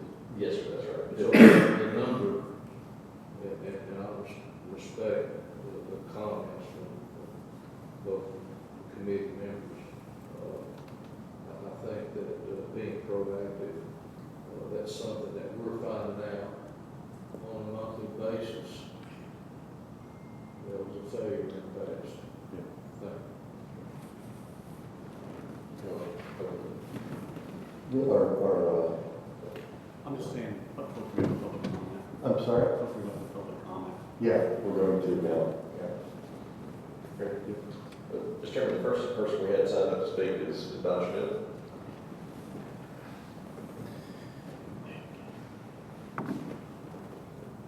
Thank you all. I just want to touch on something real quick, just so I don't forget. I appreciate Mr. Ice with his words of being proactive and, you know, trying to see what solutions we can come to. I realize this is probably not going to be a quick fix overnight, but I did make some notes, and for the sake of time, I did have some citizens reach out to me with this. Some of the concerns that I'm hearing, and it's not limited to these concerns, I'm sure there's going to be additional ones tonight, is the occupancy number exceeds what the house is designed for in some cases. So you could have, say, have a 3-bedroom house, 4-bedroom house, and have 16 people in that house. At some of these locations, what I've been told, there's no local owners. So if something goes wrong, who's there? You know, who's going to be there to remedy the situation? Safety concerns, often new occupants on a daily basis. Then you have, you know, we touch on noise complaints. And as Mr. Sudduth can relate, and his department's been excellent in communicating with me and working with a local builder, because we've had some, you know, concerns and complaints from construction. My fear is, if we're, to your point, Mr. Ice, if we're not proactive and we're not trying to find solutions, is the noise ordinances are only going to increase, because Airbnbs seem to be taking off. I mean, every time you turn around, someone's staying at one of these facilities. I can tell you, as a commissioner in District 18, some of the concerns I've taken is noise concerns, excessive burning from construction. Again, I'm not here knocking the construction company. I'm just trying to, you know, let you know that, you know, some of these Airbnbs, if they're doing campfires or fire pits, and you get all that smoke in the air, I want to get more calls from citizens like I should, and I'm going to be, unfortunately, reaching out to Mr. Sudduth and his department to try to remedy those. And I know y'all have a lot on your plate at times, and, you know, so those noise concerns can be overwhelming. The other concerns I have, even from people that are in city limits of Hendersonville, is close occupancy to subdivisions where children are playing. You've got excessive noise complaints, you know, from these parties at some of these Airbnbs or short-term rentals, and you got the kids and their thing. Next thing you know, it just really, you know, intensifies the problem. When I've talked to some citizens, they would like the county to explore some guidelines, some parameters for short-term rentals. What that is, you know, that's why we're here, for y'all, hopefully, to kind of hash this out. I realize, you know, some are grandfathered in, simply can't do anything about the ones that are existing. But this is a concern for citizens who reside in my District 18. I can't speak for surrounding districts. I haven't heard from those commissioners. I don't know, they may not be aware that this is going on either, in all fairness, but I'm sure, you know, I butt up against Commissioner Brown there. I don't know if his, you know, or in close proximity, so I'm sure, unfortunately, at times you may hear something if this does get out of control. So we're just here just to try to see maybe if you guys can, brainstorm something. I mean, I don't like putting regulations on people. I don't like restricting freedom. I understand people move out to the county for the freedoms, but I think the citizens that have come to me have some reasonable requests to see that, if we can do something, going forward, because to get Mansker Farms nearby, I think they're adding several hundred new homes. So you can imagine that back to the complaint calls, those are in city limits. This is just going to get worse, unfortunately, if we don't do something. So I appreciate y'all's time. Mr. Chairman, the next person signed up to speak is Casey Allison.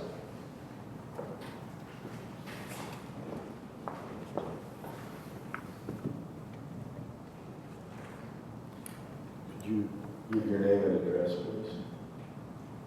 Yes, it's Casey Allison, and it's 1040 Huntsline. I'm in the Forest Point subdivision. So currently, I live on 7.34 acres. We purchased 2 lots. When we purchased our home, the people who lived there before had built on 2 lots. So it's quite a lot of acreage. And it's, of course, it's zoned as residential. My home was built in the 80s. It's been completely renovated. We've spent a significant amount of money in the last 10 years that we've lived there. For your consideration, these are 6 Airbnbs that are within probably a 5-mile radius of my home, and their addresses are on there for you. To the point that you all made earlier, when you look at the amount of people that they are allowed to have there versus the amount of bedrooms. The unfortunate part is that out of those 6, I have 1 on each side of me and 1 in front of me. The noise is a problem. Disregard for property lines is a problem. Drug use is a problem. The problem with these rentals is it is anonymous. You check in, you put a code in, you go into the house, there's nobody there. At a hotel, you have someone at the front desk, there's customer facing. You don't have any of that here. They're on vacation. They're there for a family reunion, a party. They're not at their regular home. They're not going to behave in the same manner that they would around their neighbors or in their home. Again, there's nobody there. There's no ownership. They have complete freedom, and there's no oversight. And this is to the detriment of the people who have to live around them. These homes were built and not intended for this purpose. They're not meeting the same rules as another lodging establishment has to meet, like hotels, motels. There's no fire, there's no safety, there's no ADA compliance, none of the things that the people, the hotels that are paying to be in this town, in this county, are having to do. And they're doing the exact same thing as lodging.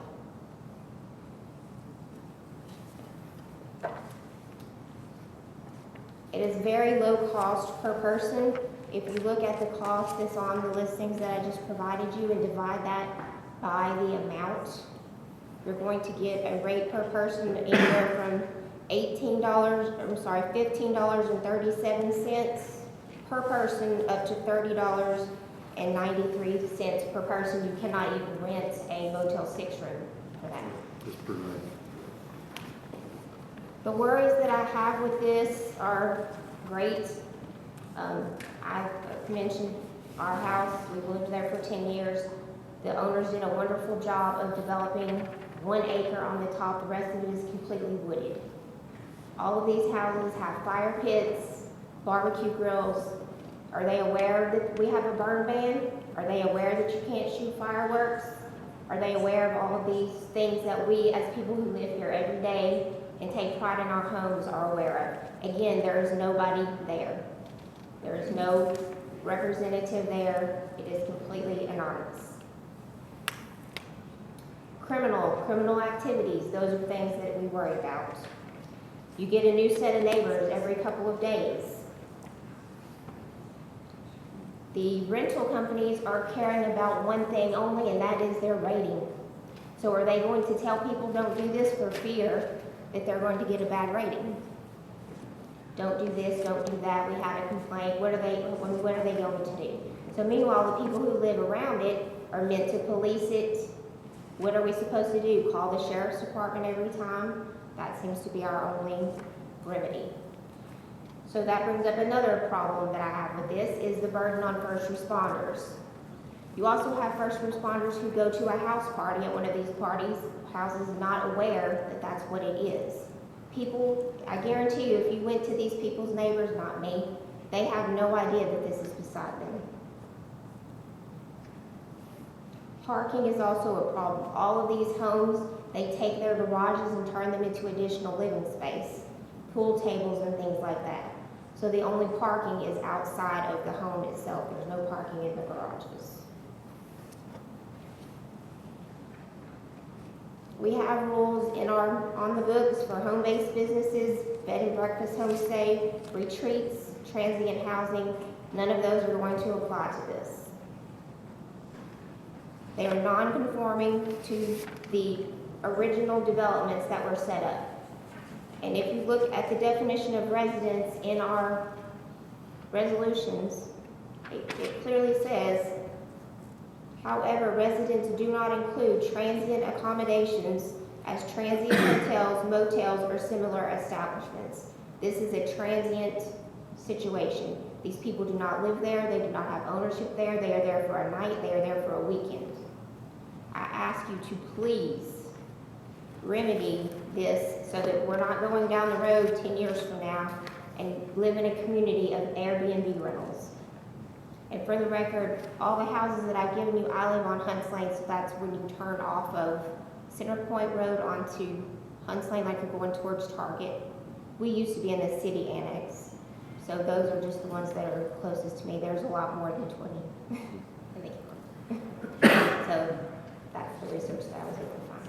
Thank you very much. Thank you.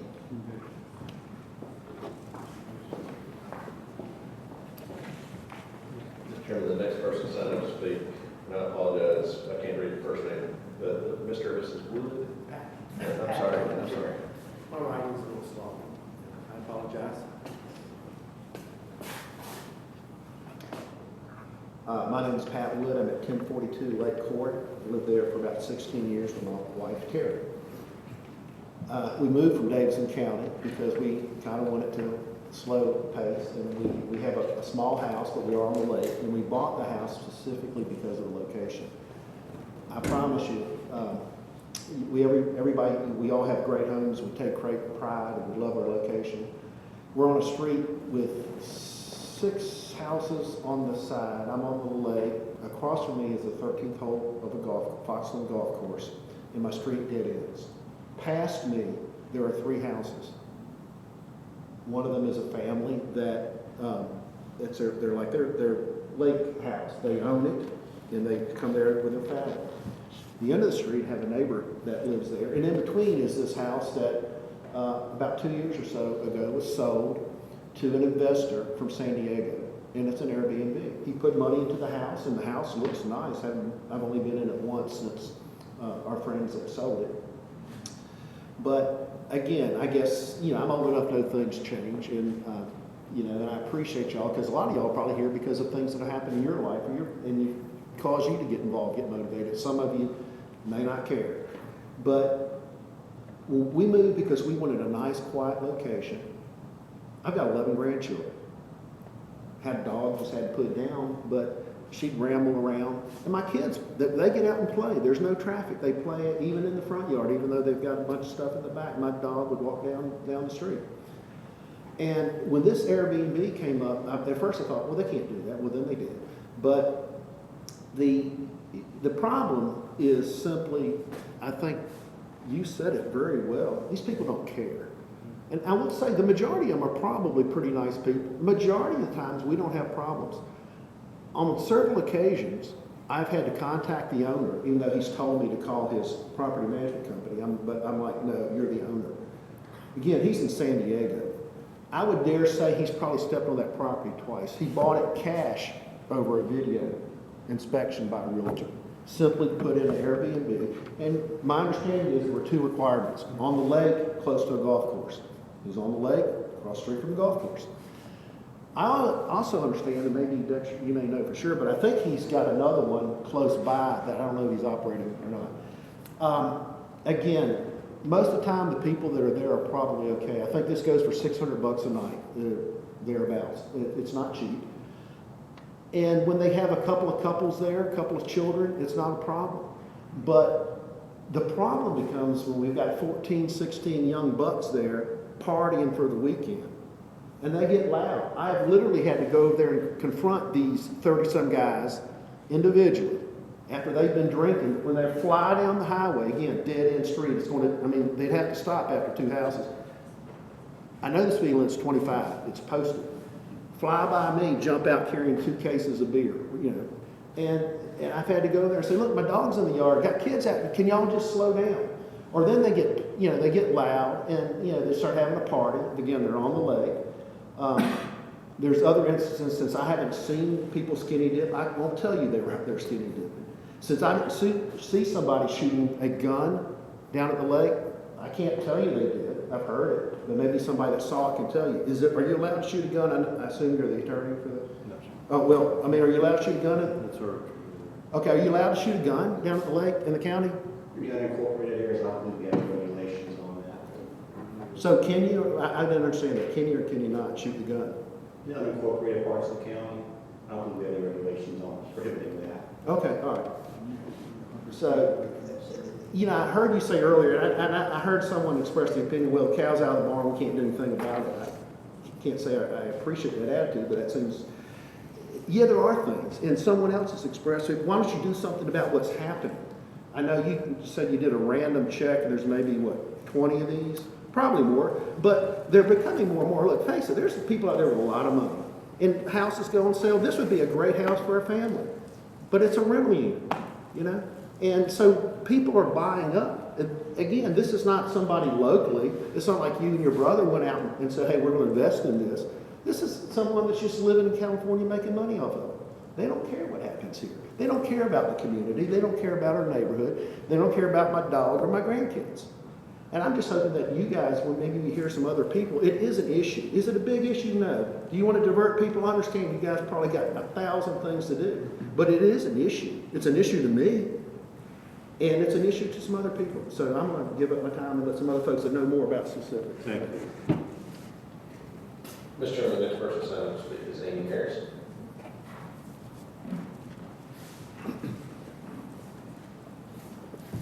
I live at 1051 Edgewater Circle, and our property goes down to the lake, and the house that we are talking about, that's the Airbnb, is directly across from our boat dock. We've seen nudity. We've had, they've had drug parties over there. They've had, we live in in 1973, my dad bought that lot and built a house on it. And my parents have since deceased, and my husband and I live there. We've lived there since 16, but I grew up there. And changes, Foxland wasn't there, none of Fairview was there. I grew up, skiing, boat riding, fishing, and, Ben and I had to sit on our boat dock on the 4th of July, on the 3rd and the 4th, because they shot off so many fireworks. They were coming over, landing on our boat and landing on the boat dock. And we couldn't even enjoy the 3rd and the 4th because we had to babysit a bunch of drunken, crazy people out there. And like it's been said too, if they rented for 6 or 8 people or whatever, sometimes there's been 16 and 20 people over there. And anybody that's been on the lake, sound carries. So if you're out there partying till 1 or 2 o'clock in the morning, playing loud music, that disturbs us. You wouldn't think the distance that we are, but it does disturb us. We're old people. We like to sleep. And I just Googled in Sumner County how many Airbnbs and short-term rentals. It says 139. So, you know, maybe we can't go back and do anything, but we need to move forward and do something. City of Hendersonville has regulations, City of Gallatin. I mean, if we could adopt something in between, and then like she said, I mean, if you go and stay in a hotel motel, you guys sprinkle, most of them, they're sprinkled. You have, you know, AED devices in case, I mean, people have heart attacks and all that. But, you know, I grew up down there. We never heard a gunshot. We never heard screaming, yelling, boats flying in there. It's only about 3 to 4 feet deep around our boat dock and across there. They come flying in there. If our friends are out there, Dexter and them love the lake. Mr. Woods and them's family's always out there. They come flying in there running, 35, 40 miles an hour. They don't realize it's 3 foot deep, and I've heard them hit the boat dock over there several times, making a loud noise and stuff. It's just a matter of time before somebody gets injured, and of course Dexter lives right beside of it, and it's just a nuisance. It's just a big nuisance. If there's 139 in Sumner County, we're not the only ones that feel this way. People love the lake. I love the lake. I've been out there since 1973. But it's a time. We're a growing county. I mean, my husband's a county commissioner, and he ran because there's issues in this county. And that's the reason why he's on the county commission. And this is getting to be a big issue. And I think it's time that we move forward and do something about it. And I appreciate y'all listening to me. Thank you. Mr. Chairman, the next person signed up is Commissioner Ben Harris.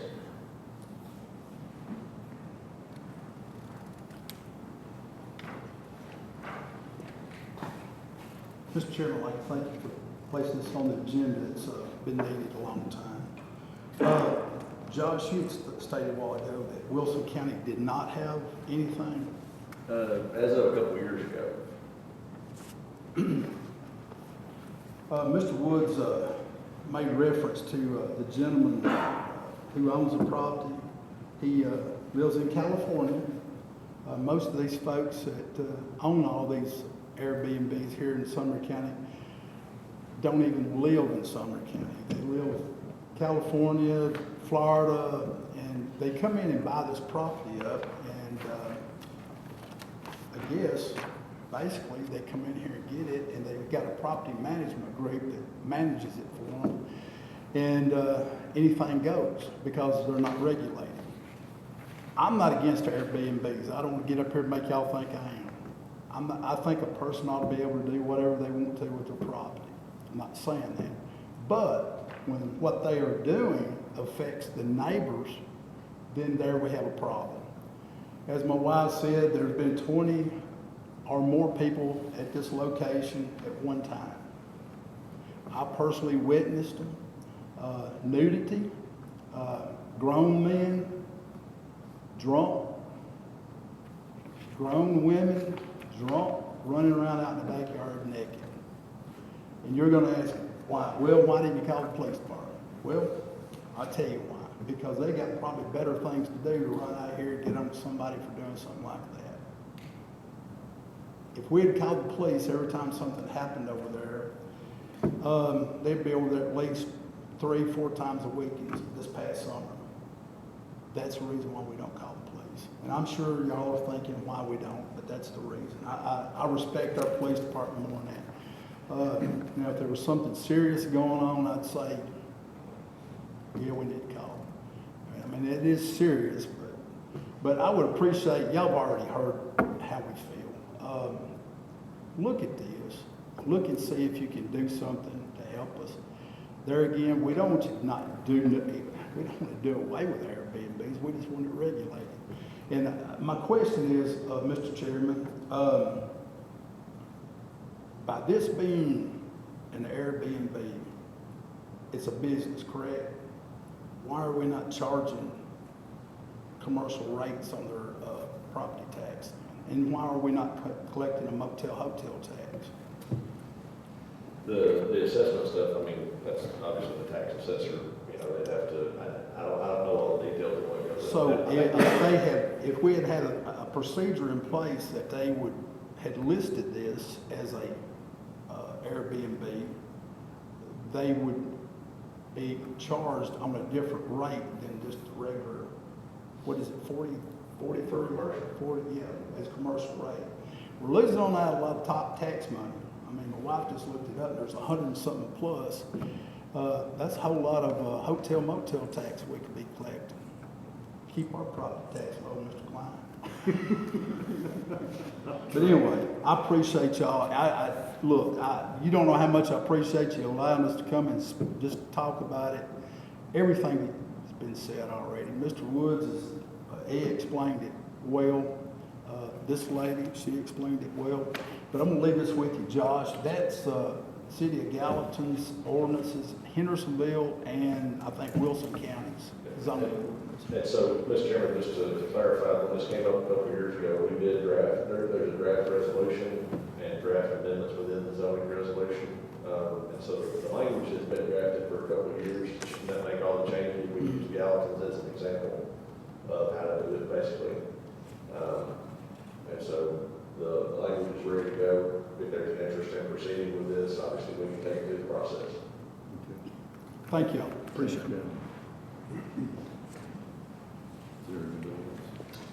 This one last person, Dexter Chambers.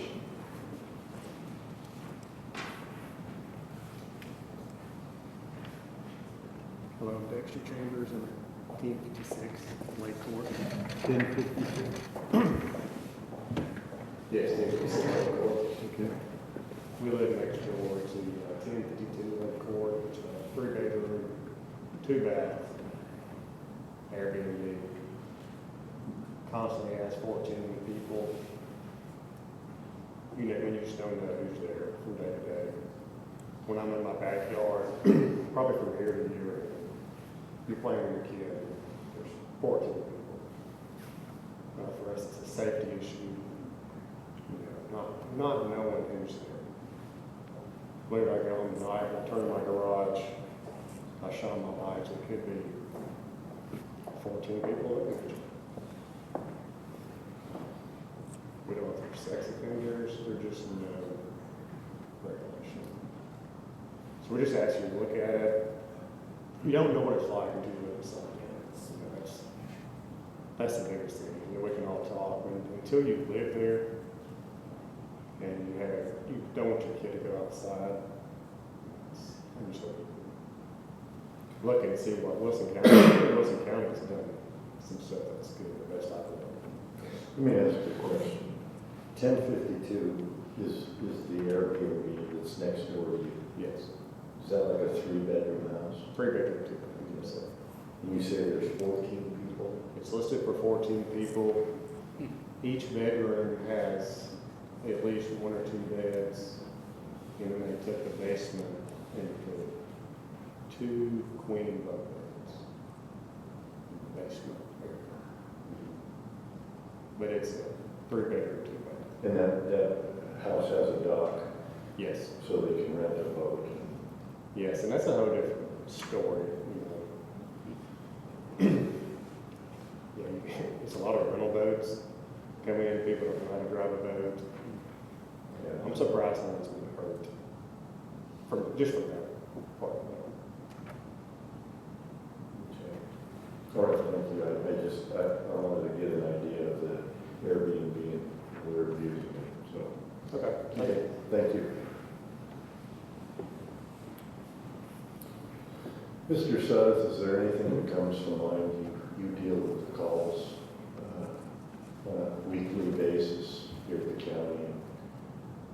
I know it's a substantial number. Are there any thoughts that come to mind for you as you've listened to the comments? Well, I mean, the comments that these folks have that's precisely the kind of comments that we get about it. You know, it's obviously an issue in the county. There's lots of folks that are affected by it.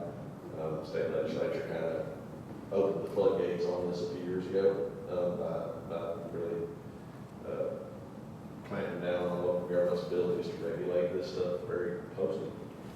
And so, I mean, it's an issue, it's not just an issue in Sumner County or even in the state of Tennessee, it's an issue all over the country, you know, with you know, that it's a business, people make money on it, it's their ability to do what they want with their property, kind of like we talked about during the study session, you know, but the impacts are real out there. I mean, there's impacts on the local housing market in terms of viable homes that have been taken off the market really for county residents, and then been turned into a hotel in the middle of a residential neighborhood. So, you know, I certainly understand that. I think, you know, there's probably some that are no problem at all. You know, that nobody really even knows much that, you know, depending on where they're at in the county, they're well screened, and, you know, there's some that are in the more rural parts of the county. People might not know they're a problem. There's others, obviously, that are probably, you know, party houses and that kind of thing. They're a big problem. And so, I mean, you know, what we've heard tonight is we probably get, I'd say probably a call a week from at least from folks who are either having issues or exploring what they can do. You know, can I do this? You know, so we get quite a few inquiries on it, and a lot of complaints, you know, from folks that are dealing with one in their neighborhood.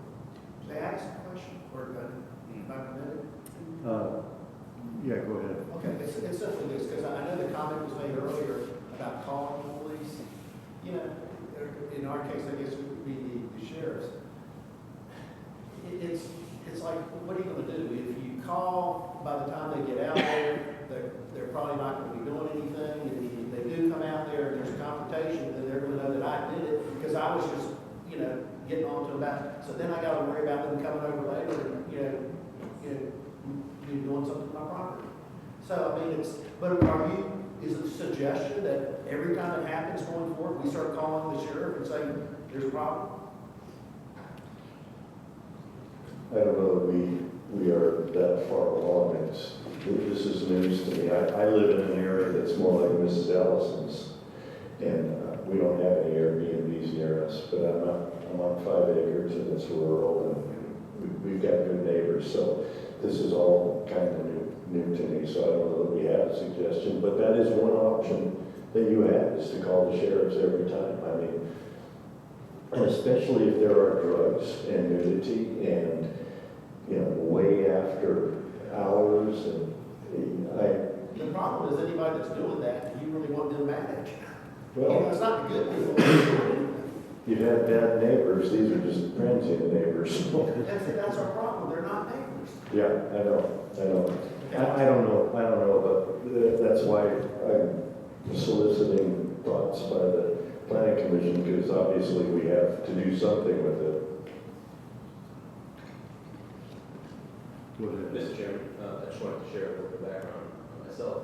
Prior to living where I live now, I was in an HOA in Hendersonville, and I was on the HOA board for a while, and ended up being the HOA president, etc. And I shared what the commissioner shared.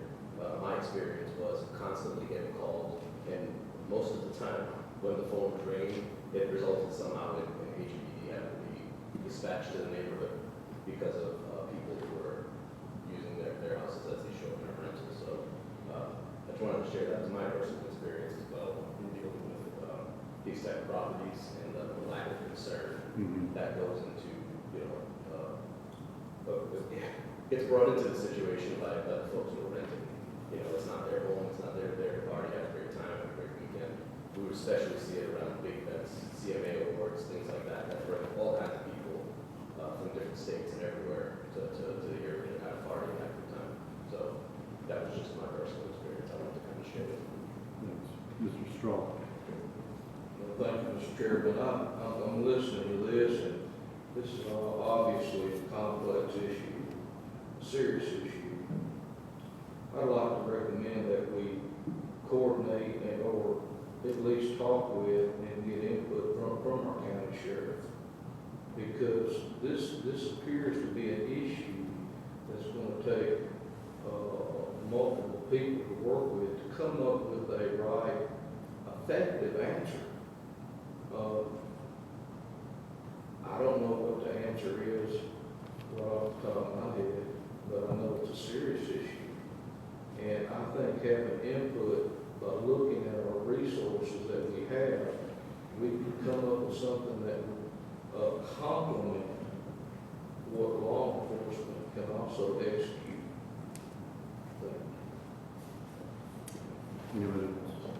John, go ahead. John, do you have any contacts in Gatlinburg? And the reason I ask is because probably 75% of the properties in Gatlinburg are Airbnb or rentals. I'd be interested in seeing what regulations they have put in place. The Sumner County, I don't know how stringent they are in terms of zoning and that kind of stuff. Gatlinburg, Division Board certainly have short-term rental regulations, without a doubt. Yeah. Not how comparable what they do then with us, but I don't know, because it's, they're geared toward, toward that's what they want. They want it. Other places, maybe, regulations are written with the opposite in mind, Yeah. But sure, yeah, I'll be glad to reach out to Sumner County and see if they have anything. Like I said, I'm positive that the cities certainly have regulations on the books. But again, we're not a city, we're a county government, so.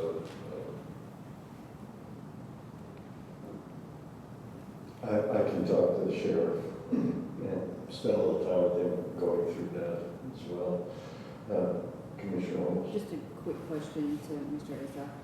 In your HOA, was there anything that addressed that when you guys got those calls? Just out of curiosity, because There really wasn't at that time, and I think we were restricted because, the city kind of had their rules, and the state has their rules, and the county has their rules as an HOA, and I think we were kind of limited as to what we could do, that we weren't infringing on other people's property use rights, things of that nature. So there wasn't really a lot we could do at that time, correct, at that time.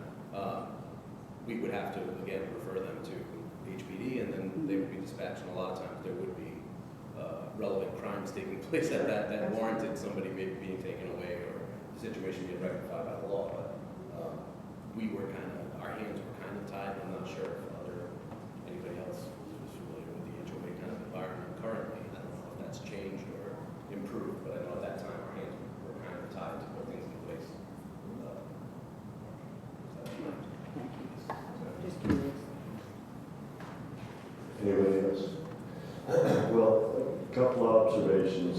Commissioner Harris, made a great point, is that there's money to be made in enforcing that. I don't know that it would ever get to a point where it would take care of the costs of setting up a different department, but certainly we can pursue that.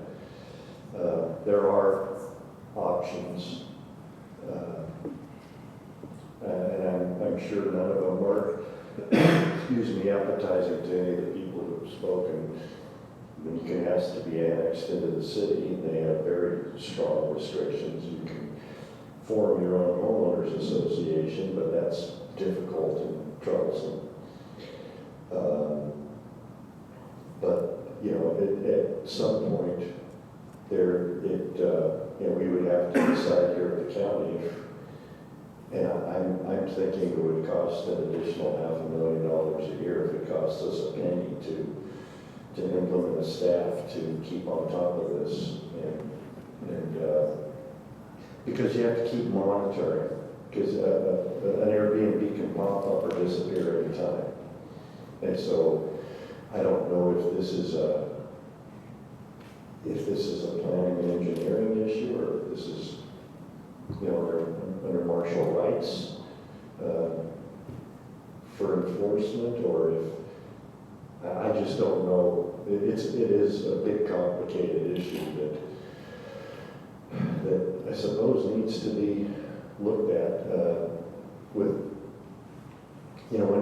my concern is that people who live in the county live there because they want to live there. And most of you, maybe all of you, live in the county. Well, I hear gunshots all the time out in the rural area that I live in. You just learn to accept it. People are careful with guns out. I have good neighbors, and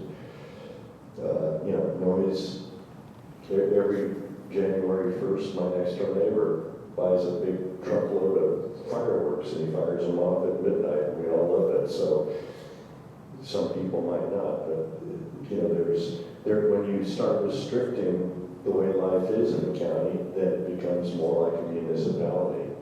And so I don't know I don't know what the answer is. I have to tell you, obviously it's a problem.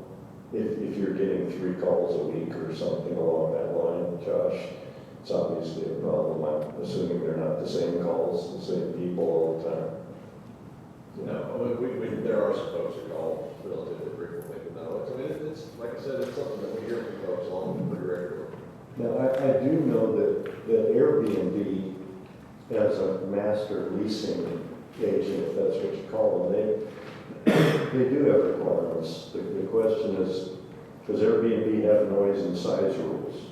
Yes, Airbnb has strict noise and size rules prohibiting disruptive gatherings and parties of any size, essentially banning party houses and enforcing a policy against excessive noise that could disturb the surrounding community. Hosts are expected to clearly state their house rules regarding noise levels on their listings, and it goes on and on what Airbnb does. I don't know how many Airbnb type companies are out there, and certainly you don't have to be affiliated with any of them. But you know, there is seemingly some recourse with Airbnb for those who would subscribe to Airbnb. So that would be an easy fix for the neighbors if it had teeth, and that's the question there. So, you know, I would encourage all of you in the short term to find out if the neighborly house is Airbnb or if they have an affiliation with a rental company, and see if you can put on some heat there, because clearly Airbnb has rules and regulations that you have to live by. In the meantime, we can, I'll talk to the sheriff. Josh will talk to the east side of Sumner County, and we can come back with ideas, and we are the planning commission. I would suggest that anybody, you know, come up with some ideas, because clearly it's a problem and it's not going away soon, if ever, and it could grow. So yeah, it's probably something we're going to have to deal with, and being, you know, forward thinking rather than behind the 8 ball all the time. Yeah, go ahead. My question is kind of toward Mr. Sutter. I read the draft language, and I like a lot of it. My only question is, back when this was first brought up, was there any talk about enforcement and non-compliance to some of these things? So, for example, we know, you know, if somebody's committing a crime, we call the law, and they come in, and obviously that'll be handled, but there doesn't seem to be many ramifications on the homeowner for allowing irresponsible behavior. To your point, I hear your point about Airbnbs, and they have their regulations, but if they're making money, they're almost motivated to look the other way, right? So my question is, was there ever any discussion when this was kind of thought about, drafted, about enforcement, you know, toward the homeowner if they're out and not compliant? I mean, if they don't apply for a business tax license, I understand there's already a process for that. But some of these other pieces, you know, how would that work? Was any of that kind of discussed? I remember there was some discussion about, at that time, about trying to find a way to publicly, to put their contact info out publicly, basically, so if you're having problems at the Airbnb or something like that, to be able to call that owner, wherever they might be, and reach out to them directly. I remember that, but yeah, I don't know that there was discussion about putting specific penalties for the owner and that kind of thing. I was just wondering, because, you know, we have specific things here, like one of the suggestions was, you know, 2 guests per bedroom, for example. That's one of the regulations. If that was found to be non-compliant, where do we go with that? You get what I mean? Who we kind of The law office, we would, if there was a violation like that, we would get the law office and they would take it from there. Yeah, any violation of county regulations is a Class C misdemeanor, in the code section, exactly that every day is $50 fine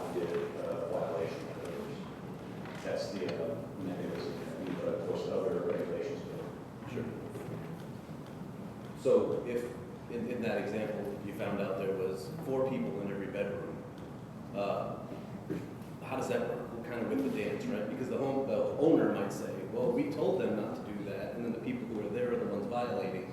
Where does kind of liability fall in that type of situation? It's kind of theoretical, but The burden of proof will be on the county proving that the condition, the violation exists, and obviously you can't have people going into houses and checking. So that could be an issue. Thank you. Okay. I think we can move on from there. Thank you, everybody, for your comments. Thank you for coming down. We will look hard at this. Mr. Sutton. Yes, sir. Getting towards the end. Yes, sir. So the next item on the agenda was just the administrative approvals.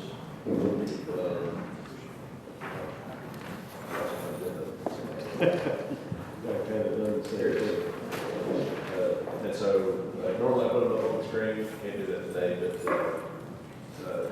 they were in the packet, or in the staff presentation and in the packet. So we had several of those times we normally do. Then director's report is the next item on the agenda. Yes, sir. I have one.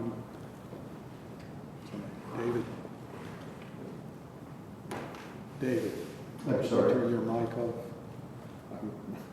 I just have one question.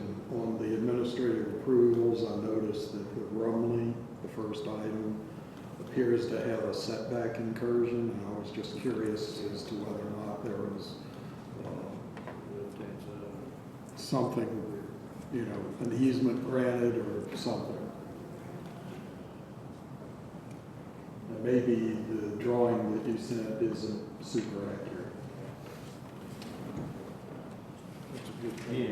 Yeah. That's a good point, because that was an issue a couple of months ago. Yeah, so that one was just that's like a lot of record, basically. And so that property owner was looking to do something on his property, so I wasn't looking at that one.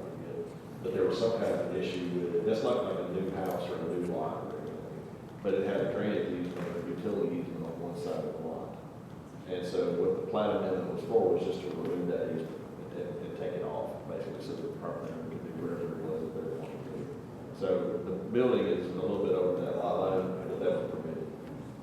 I'm sorry, it's not over the lot line, it's over the setback. Yeah. And so he's within his property, he's a little bit over that setback. Yeah. And I forget exactly where this one was, Sheep Lane, that one was in the White House planning region years ago. And so that, there, I don't know what the zoning was when that house was approved years ago. But the purpose of that plat amendment was just to take the easement off of it. Yeah, I saw that. I just was curious about the setback infraction.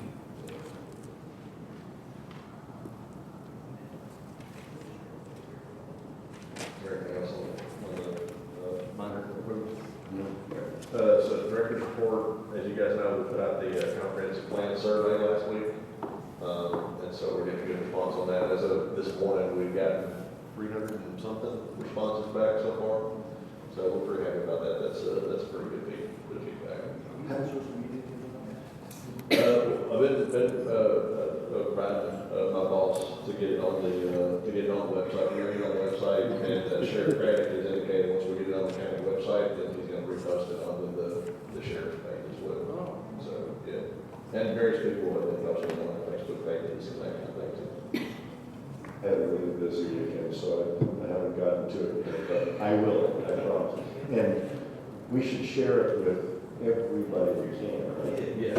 So that's when people ask me that question, I ask anybody, especially if they live in Sumner County, but if they live and work in Sumner County, if they're interested in Sumner County and have a stake here, we want to hear back from them. And then we ask the question, do you live here, where do you live, that kind of stuff. And so that helps us to refine who we're hearing from. But we're interested in hearing this from as many people as possible. What's the easiest way for us to find it to share? Should we use the link that was originally Yes, sent? if you just want to forward the link that I sent, that's perfect. Excellent. Good. And then the last thing on here, is Marshall still here? So I apologize to Marshall Wright, who's been here for a while,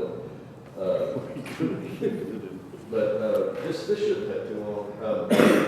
So one of the things we put in the packet, and you guys might not, I just want to introduce this to you guys. There's probably going to be some policy changes we'll need to do with the zoning code on this, but we have some standards that are put in place. I mentioned them during the short-term rental discussion. They're called health and safety standards. And so they regulate things like junk cars and tall grass and any number of different things. So I got you guys a copy. And so this is, we put it in the packet. It changed just a little bit, I think, since then. This is something that I printed out for you guys. And so take a look through it if you get a chance. There's quite a bit there. Marshall and his staff have done a really great job. I don't know if y'all know Marshall Wright, County Building Code Director. He's done a great job. His staff, Todd Hubbard, I know has worked very, very hard on this, revising the county's short health and safety standards. So they've been in place since like 2003. Back when the county first put these kinds of regulations in place. Were amended in 2008. I don't think they've been touched since. And so what Marshall and his staff have been doing, they've been working with the County Board of Construction Appeals to put together a new set of standards, basically kind of bring it into the modern age. In reviewing it, there's a couple areas where it touches pretty closely. One of the key areas, and I'll highlight this. I want y'all to, if you have a chance, read through these, let us know what you think. But an example of where it touches zoning a little bit is on short-term, I keep saying short-term, shipping containers. Shipping containers. So this is from the old health and safety standards that are still in place. What it said for shipping containers is you can't have it. In residential areas, you can't use them for storage, you can't live in them. You can use them during a move, basically. And when I say shipping containers, you know what I'm talking about. Yeah, right. That's right. Those are the metal boxes. Now, we have them around. It's an enforcement issue, I'm sure, for the code office that they deal with a lot. And so what they've done is they've crafted some language, and that's at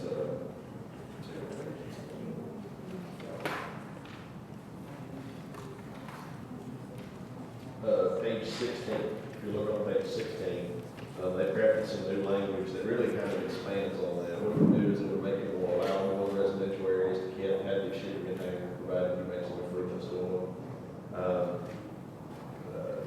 Using it as a dwelling, there's going to be a set of requirements for that. If you want to put them underground, we have some folks that put shipping containers underground for storage and other items. There's a way to do that, so it involves engineers and stuff like that, but it kind of spells out a process. I think Marshall's, part of me is afraid of unleashing shipping containers because people do some crazy stuff with these things. They end up in floodplains on creeks, they wash away, they cause all kinds of problems. But at the same time, they're everywhere. People use them and people want to make use of them. So having some common sense policies, it makes a lot of sense.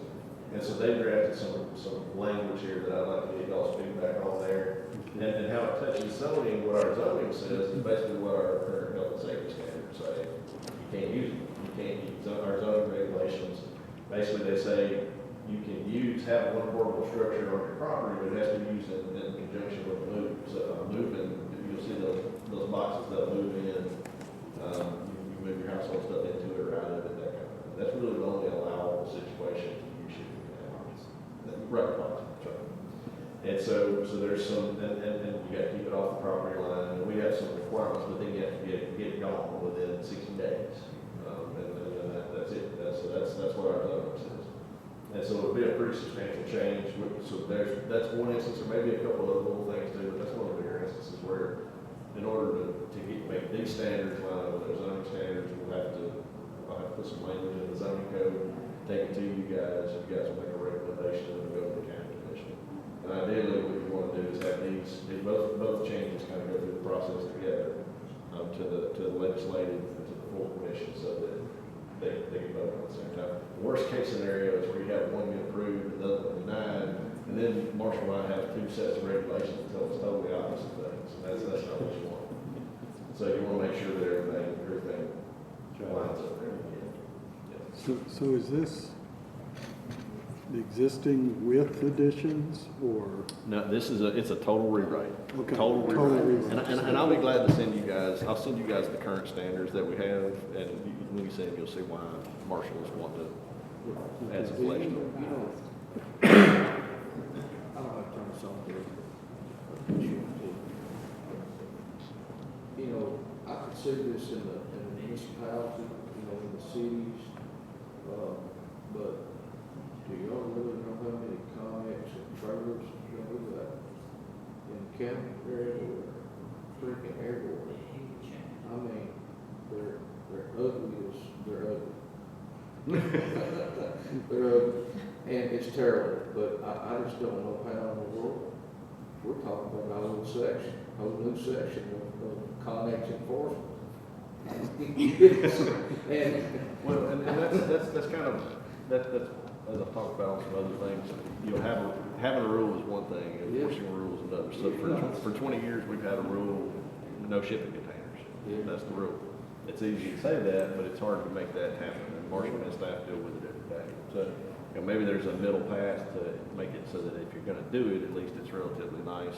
Maybe it's not in a subdivision, you know, maybe you don't allow them on acre lots. Maybe there are certain circumstances where you do. I don't know. That's what I want to talk to you guys about, is how do you guys want it to look out in the county? You know, that's y'all's role, because these things are essentially an accessory structure. You know, that's really what they are in practice. And so, you know, do you want them in the front yard? Do you want them to be able to put it in the front yard, in front of the house? Probably not. That's an aesthetic. That's not good, you know. But in the backyard on 5 acres, does that really hurt anybody? There's probably certain circumstances. What shade of blue? Right. What shade of blue? What shade of blue? So do you have an idea how many codes enforcement people we currently have? I think I'm correct. In saying for property maintenance code. One?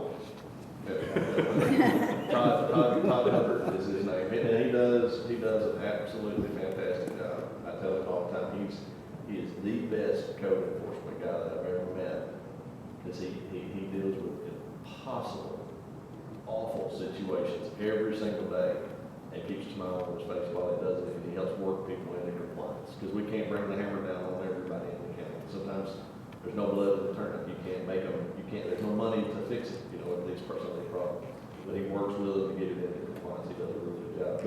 But it's a lot. It's 420 square miles of county, and everybody's mad and complaining all the time. What I was kind of getting at is the scope and intensity of some of the things we were talking about tonight. It's really serious consideration needs to be put into the enforcement part of it.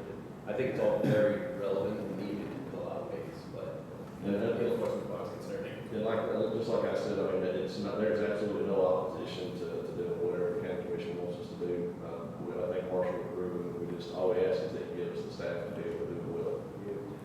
And therein lies the problem. As a member of the budget committee, we're always fighting dollars and trying not to have property tax increases when inflation is doing what it's doing. So. That's all I had. Marshall, did you want to add anything? Good job. You know, being on the budget committee, Mr. Chair, and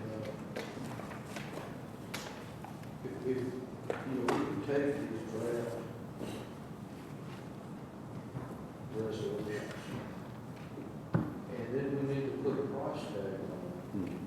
And before we go to passing it, and pass something we can't enforce, why don't we run that through the budget to get the commitment there, put the dollars to it if we do before? Yeah, timing's everything. I mean, we're getting ready to go through the 2025, 26 budget. We're getting ready to do that. It'll start in March. And so, yeah, that we would have to increase his budget or Marshall's budget. There's got to be, and I understand there's a cycle of rhyme and reason to do something like that, but there has to be a process in place that as these issues come up, we assign a price tag to it, and basically the military, because of the MDL package, you just put it together, this is what this package is going to cost us. some of these packages, some of these resolutions really need to take place immediately, and others may be determined and say, that's a really good critical thing, but it's gonna have to wait. You know, and then we can have it on the shelf and pull it when it's there. Yes. Yeah, just, you know, to remind everybody that the short-term rental is gonna take a lot of discussion with Mr. Sutter, our local legal office, because there's gonna be all kinds of discussions that would have to happen there, so it's probably not gonna make this budget session. Okay, if, we have one more motion to make. Mr. Chairman, make a motion to adjourn. Do I have a second? I'll second that motion. All in favor? Aye. Opposed? Passes unanimously. Thank you, everybody.